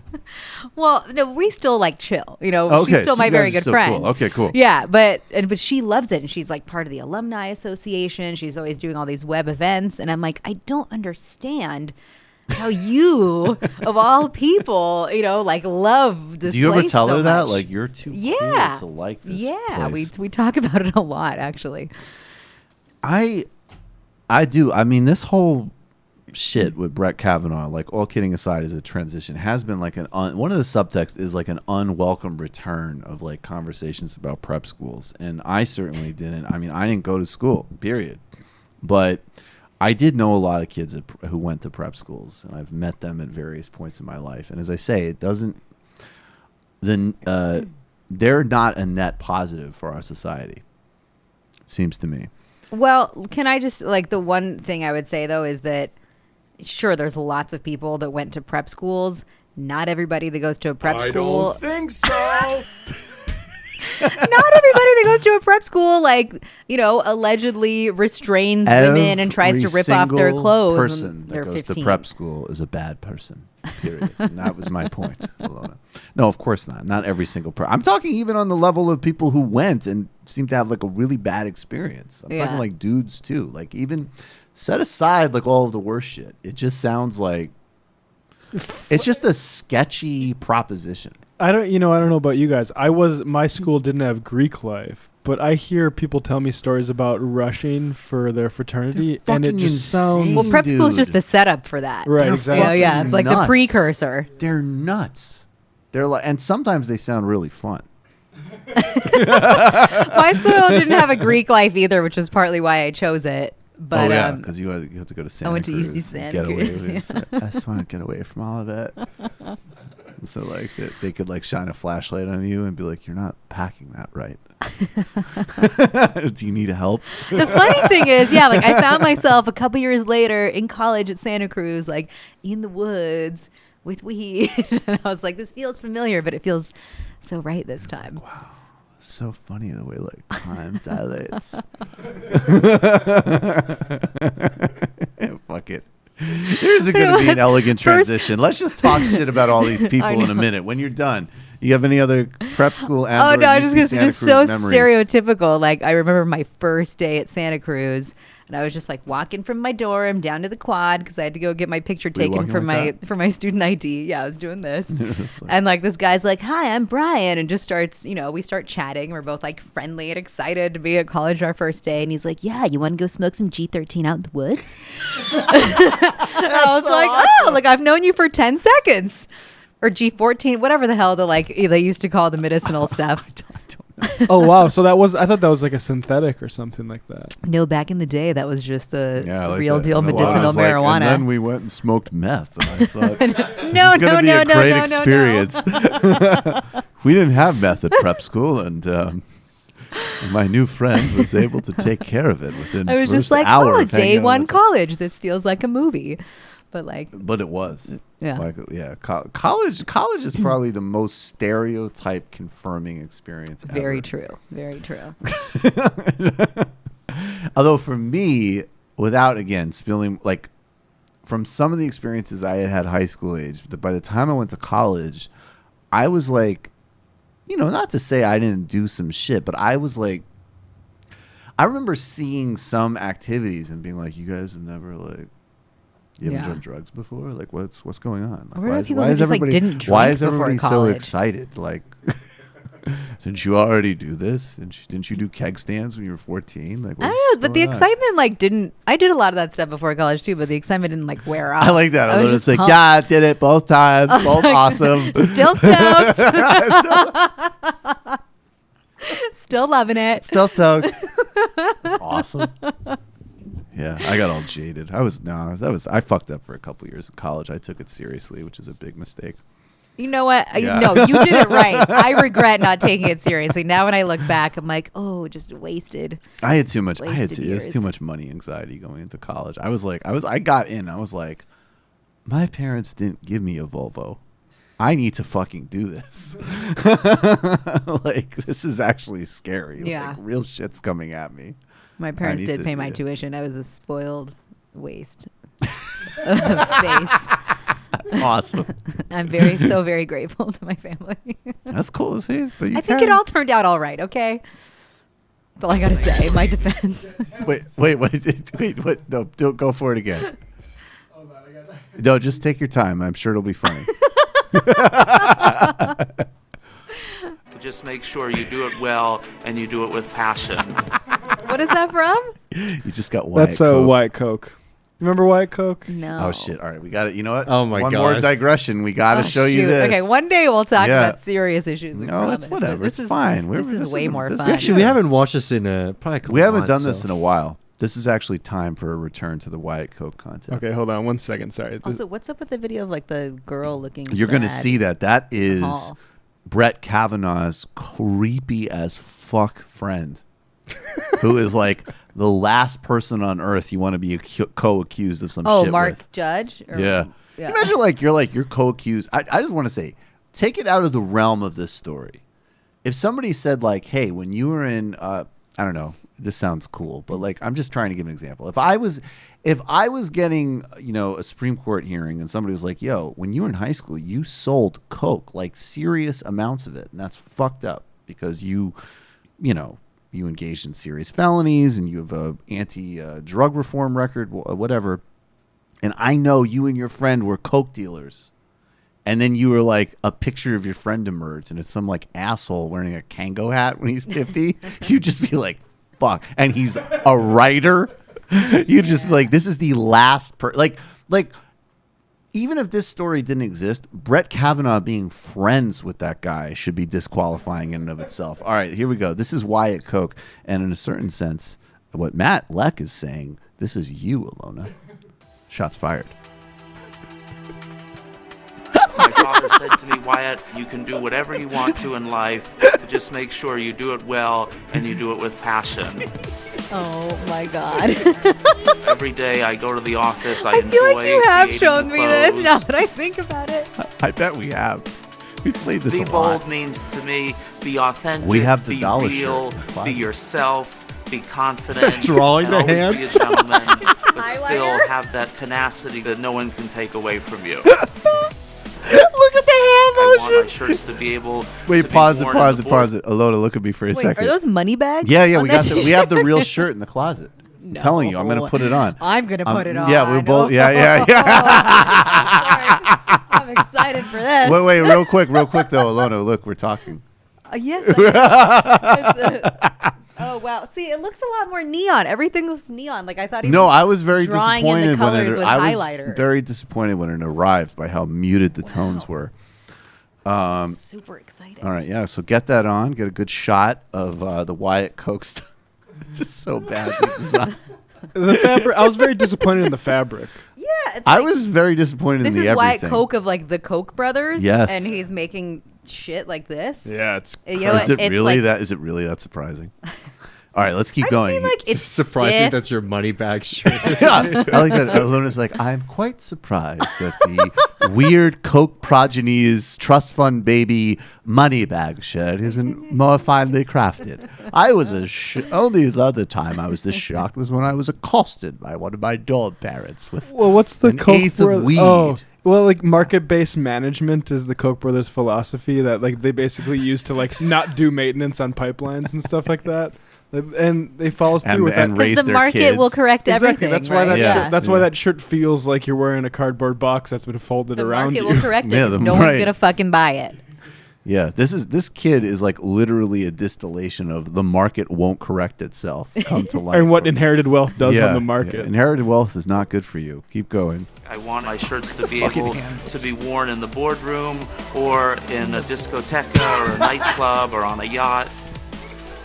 I know. I forgot the discotheque. I really wanted to create something that's fun, outside the box, cool, trendy, yet really bold and interesting.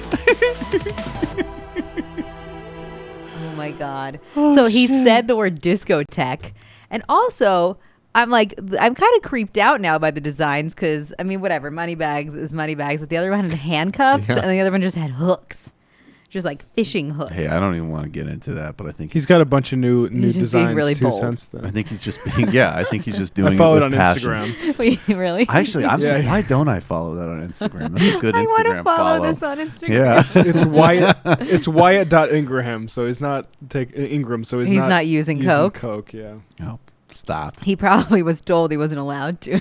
I mean, he's using Yeah, the fun. whatever you do it with passion and don't use our fucking name.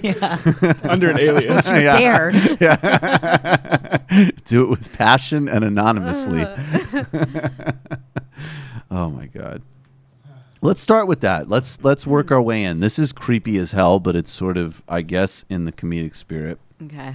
So, Putting I my, guess putting my it's actually serious not. It's actually money fucking- bag this shirt is on. actually This is fucking- actually maybe a window into something kind of dark. Yeah, you might want to take your money bag shirt off after this. So, this guy, Mark Judge, and I actually just want to stipulate, right, like, quasi-serious point here. The reason we're zeroing in on this, like, honestly, like, if the guy was a writer and he wrote books that involved fucking and drinking, like, that's not the issue. The issue is Gamergate shit. The issue is a weird fucking YouTube channel with all sorts of bizarre videos on it. The issue I wasn't even is aware of this. Yeah, the issue These is have since been deleted, by the way. the issue is writing for the Daily Caller. The issue is saying like, well, I felt guilty about being racist essentially, but then I convinced myself in my own head that a black person stole my bike and then didn't feel guilty anymore. Didn't he also have something about like sometimes women want you to like show them your male Uncontrollable. There's a beauty to uncontrollable male passion. So my point being is like, Sounds like Louis C.K. I think Louis would have the class to not suggest that any part of what he was showing. I guess it was uncontrollable. I don't think any other part. But the point being, Would you like me to read it? Yeah, but just read it because I think it is actually like important to underline. Like this isn't just like being. It's not like Brett Kavanaugh's friend wrote about sex. It's like Brett Kavanaugh's friend wrote about sex in very specific, potentially illustrative ways. May I interject and tell me if I'm wrong Please. and kind of reading this wrong? Yeah. Because part of what's happening here is that you see the very typical kind of pattern emerge immediately. I was on MSNBC this weekend and we were supposed to be talking about something completely different. And they were like, we're going live in 30 seconds. The Washington Post just broke, the lady just came out and like we had to talk about it. And immediately on that panel, people started raising questions about her and her credibility. And like, we're going to have to find out who she is. And so that's the cycle that we're going through now. Mm-hmm. Again, all the questions of like, well, was she drunk? And why did she wait so long? And who hasn't done that when they were in prep school and they were 15 and they were drunk?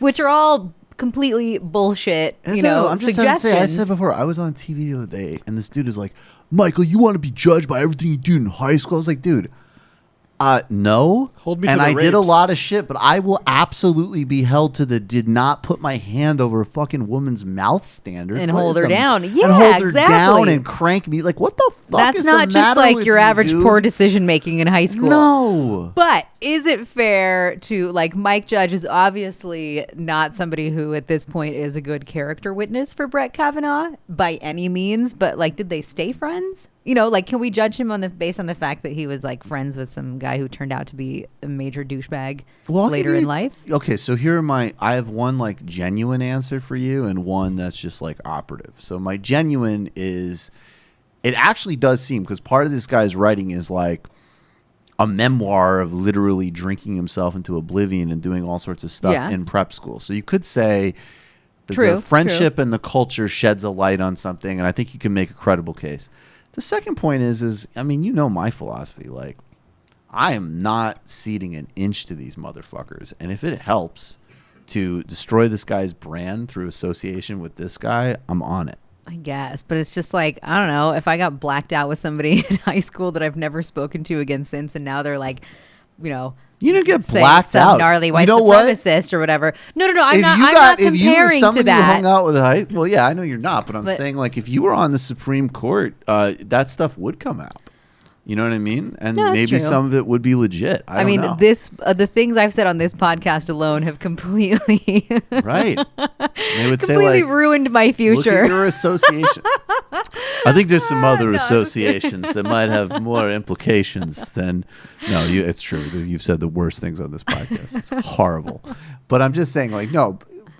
Yeah, I mean, I guess that's my broader point, though, for better or for worse, is I don't give a fuck what's fair to Brett Kavanaugh. Fuck him. Yeah. Well, it's just that, like, You know what I mean? But has Mike Judge tried to? And you have to forgive me that I haven't been like totally. Is it Mark?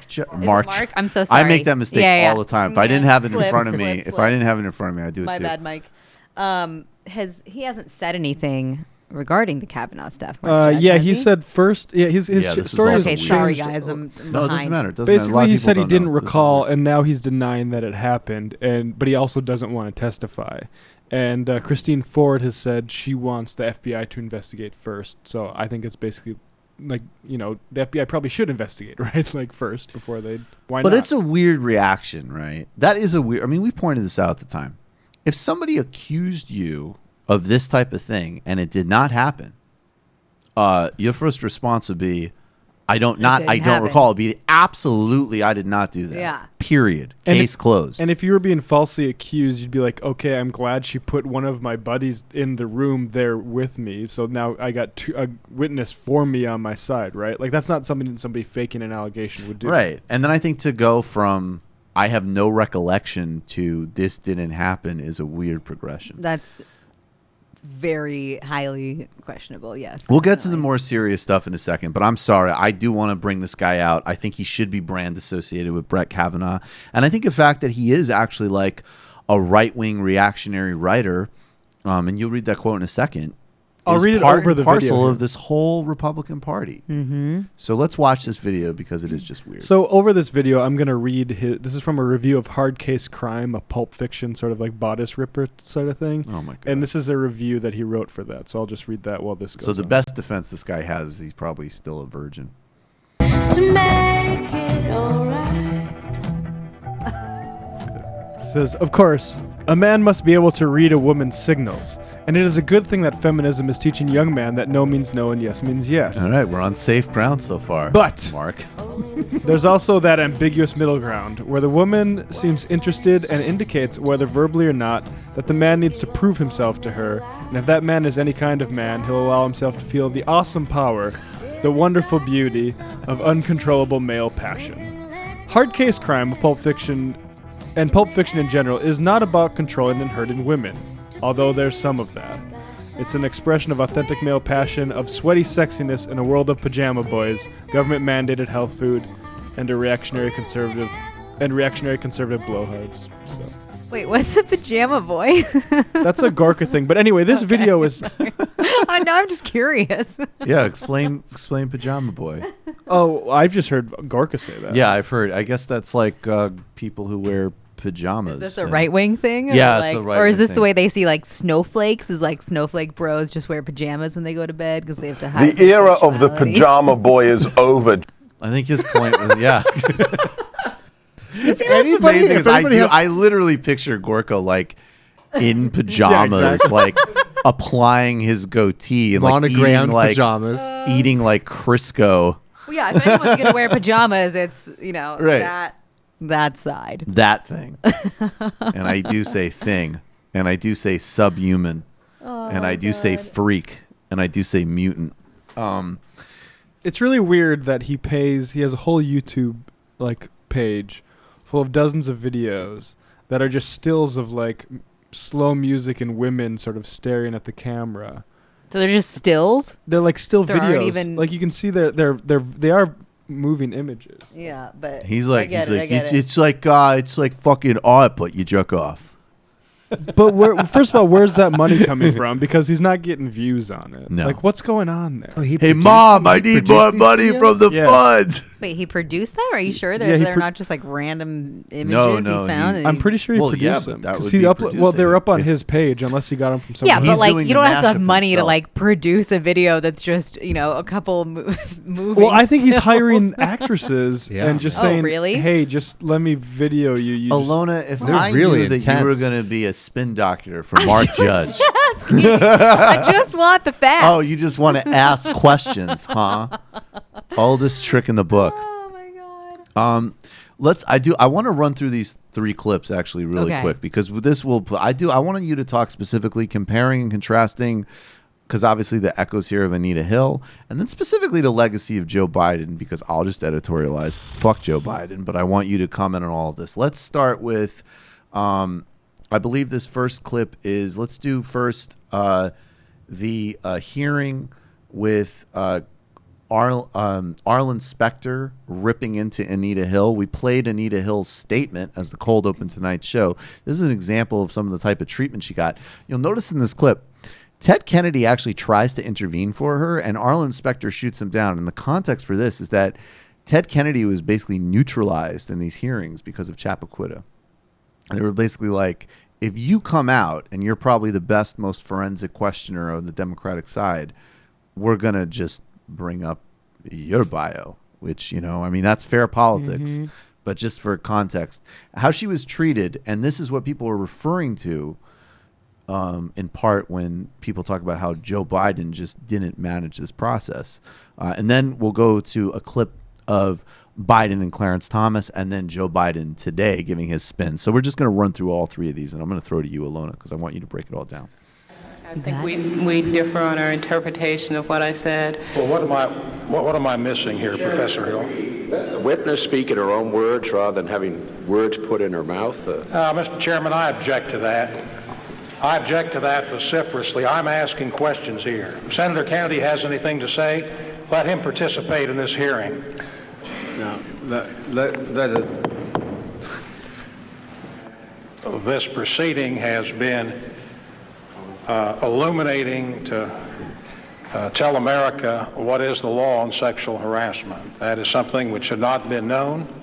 I just would have wished in retrospect that we had done this earlier and that this educational process had not come in this forum on a Supreme Court nominee at this stage.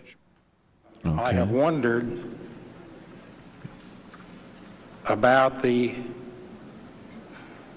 quality of those explanations, candidly. But there is no description for this entire proceeding other than a tragedy. Okay, so that's him. And he relentlessly went into her credibility. He implied that she did all of this because she was jealous and because she wanted to be with other men. It was really dirty shit. This is Clarence Thomas's height of melodrama here. The only time he's ever actually talked, as far as I know, about racism in American life. Something is dreadfully wrong with this country. when any person in this free country would be subjected to this. This is not a closed room. There was an FBI investigation. This is not an opportunity to talk about difficult matters privately or in a closed environment. This is a circus. It's a national disgrace.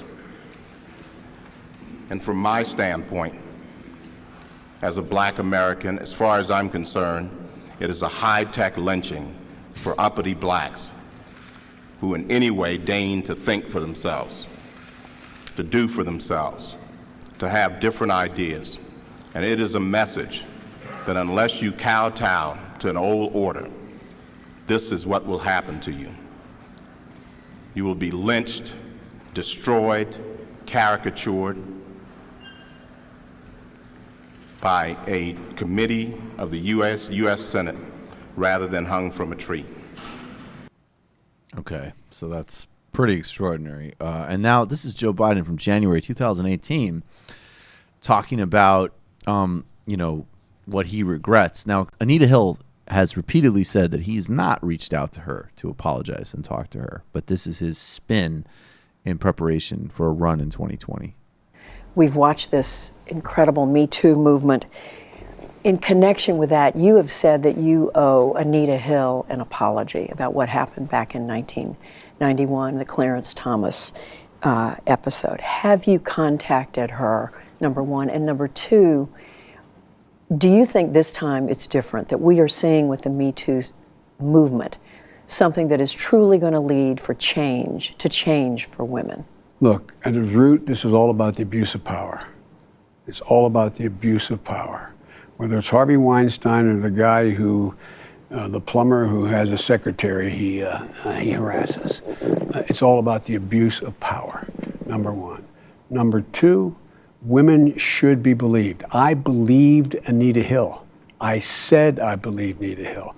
I voted against Clarence Thomas when she decided she was willing to come forward. What I feel badly about is the inability to be able to silence the Republican critics on the committee.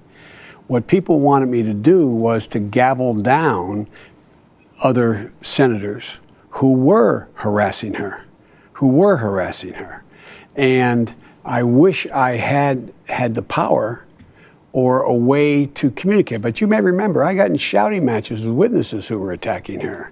I got criticized for shouting at witnesses who were making these statements.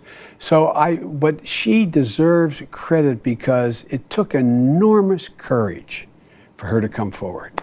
The good thing about what's happening now and why I'm keeping up this college promise tour I'm doing, I go out and it's on us. All right, we get it. Alyona, what do you think of all that? And into the mic when you're ready. Yeah, I know, sorry. I get it. I'll lean forward. There is a well-earned sigh there, but we still got to hear you. And I will admittedly say that I don't know enough about all of Joe Biden's interactions with the witnesses and, and like he was saying, there A were lot of us shouting don't. matches with people. I have a but couple of I've never really looked to Joe Biden as like an arbiter of, appropriateness when it comes to behavior with women, right? He's always like touching I know, and we kissing wanted everybody. to, as a joke, we want to take this seriously, but we did have the joke concept of playing that clip and then like doing a montage No, but of just like in a way hugs where and everybody kisses. everyone who has just watched him in random televised public political moments like that has always felt a little like, ugh, like we like you, Joe, but like that's a little creepy. Like maybe you should, back down a bit. So I can't say that much surprises me. And what's sad about it is that, the interviewer there that was talking to Joe Biden was like, has so much changed this time around? And no, it hasn't. Not very much has changed. It feels like we're just living through the same cycle and we're in the same place. Yes, we have seen Harvey Weinstein and Les Moonves and a couple of men who were really incredibly powerful and influential in the media industry go down. And that is absolutely significant. Like, I'm not trying to downplay it in any way, but our general cultural reaction to these types of stories hasn't really changed. And evidenced is by what I was saying earlier, with everything starts immediately questioning the character of the woman and the accuser rather than the other way around. It's always like, oh, it's so unfair to Brett Kavanaugh. What has Donald Trump been saying? Fine man. He's a fine man. Yeah, that he's a fine man. He's a great guy. And that he doesn't deserve it. And listen, First of all, if you're under 17, you're already an automatic 7. It's a very difficult time in life. No, but everybody deserves a fair shot, right? I'm also not saying that, like, if someone is accused, that in the court of public opinion, of course it needs to be, of change course, our minds on them. But it is, it's just the depressing kind of reality that we're in, which is that it's still fairly normal and normalized, and that is, again, seen by people's reactions. And I think, jump in for a second. This is from a story of a couple weeks ago in the New York Times about the Les Moonves stuff. And it says, some directors led by CBS's controlling shareholder Sherry Redstone thought that Mr. Moonves had to go, but the network's long-standing hitmaker had been lobbying directors, blah, blah, blah. And his support ran deep. Quote, "We are going to stay in this meeting until midnight if we need to, until we get an agreement that we stand 100% behind our CEO. And there will be no change in his status," said one board member, William Cohen, a former congressman and senator who was defense secretary under President Bill Clinton, according to the directors. And then another director, Arnold Koppelstein, an 83-year-old producer who won Best Picture for Platoon, was even stronger in his defense, saying, "I don't care if 30 more women come forward and allege this kind of stuff," Mr. Koppelson said in a meeting soon after the conference call. "Les is our leader, and it wouldn't change my opinion of him." Right. And that distills it. I hadn't heard that one. I don't care if 30, 50, 100 more women say that he did fucked up shit. Yeah. But, the other thing is, like, Anita Hill, badass, and also somebody who her entire life now has been painted,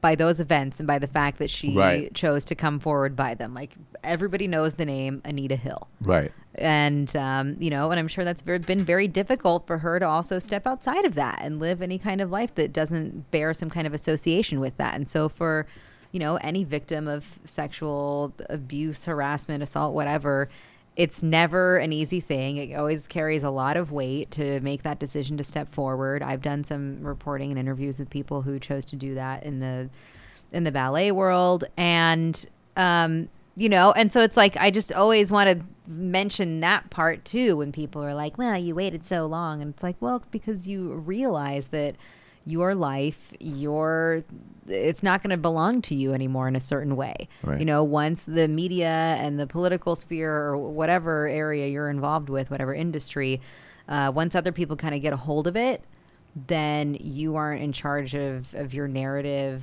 and your image anymore in a lot of ways. So, like, it sucks. No one's doing that to be like, because what is the line is always, like, people always assume that you're doing it to, like, get rich. It's like, nobody does that because they think that it's going to make their life better. No, it actually depreciates most job opportunities. I mean, I think in Anita Hill's case, she's an academic, and to some extent she has, like, she's an articulate advocate for these things. So it's she's been able to work with it to some extent. I just want, but yeah, I mean, in general, it's an insane idea. It is not good for your money and job prospects. That's a prime reason why people don't do it to begin with. Yeah. Yeah, I don't know whether you. Duh. No, I mean, seriously though, that really is like there's a lot of very, duh very there. True, yeah.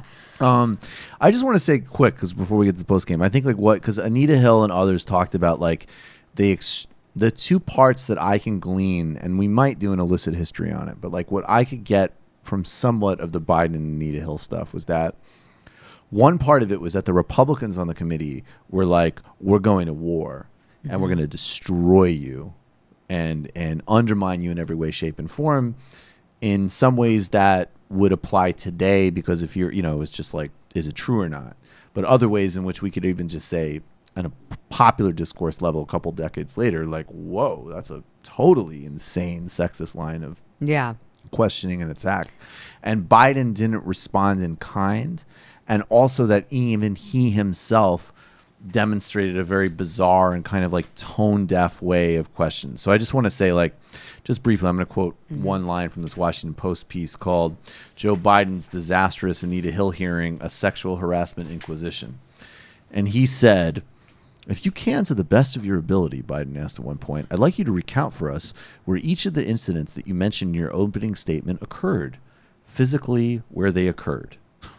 And then he went on to sort of ask these other, relatively trivial sort of like side questions that didn't get to, like, even if you were questioning the credibility of what she said, which wouldn't be his job, they just seemed kind of like bizarre, sort of off-focus ways of kind of like eliciting more secondary information and not getting to the heart of the dynamic that she spelled out quite articulately.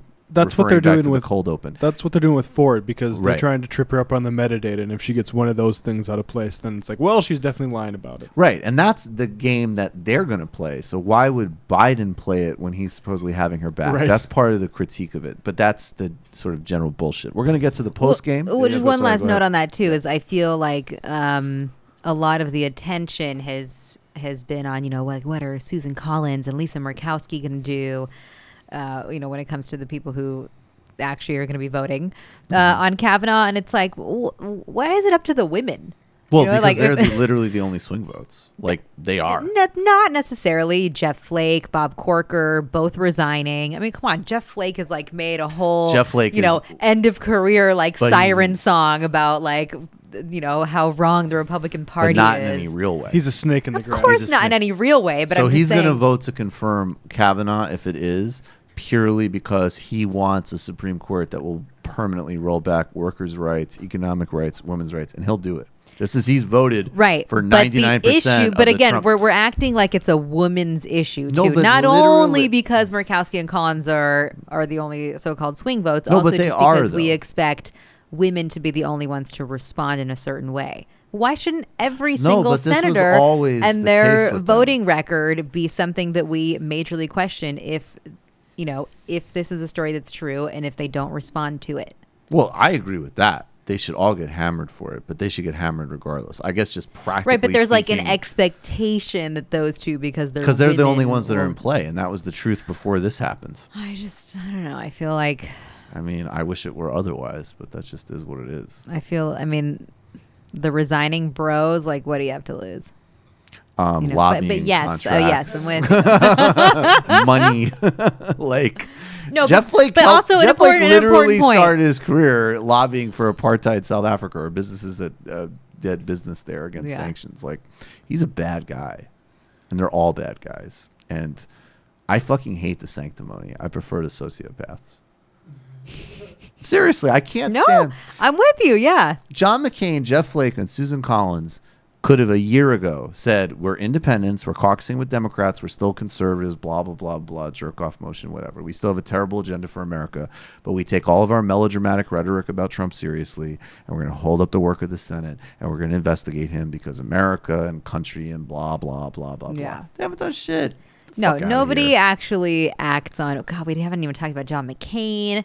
Oh, we didn't talk no. about the World Cup. I haven't Who? seen you in so long. It's been way There's too so long. many things. We can't let it go that long again. We got. Oh yeah, you were at the World Cup, right? I was in Russia for like 5 weeks this Post game, people. All right. Time to become a patron. We are well on our way to our first 2,000 patrons. Talked to you a little bit earlier about some of the next things that we're going to get up to as we advance. Give us a second. We'll have the post game up on Patreon. Don't worry, everything will be posted. Just give us a few minutes. I want to thank super producer Matt Lech, chief economist David Griscom, super producer David Slavic, each and every one of you, and of course, crew, the illustrious Alyona Minkovski. We will be back with a whole lot more in the post game.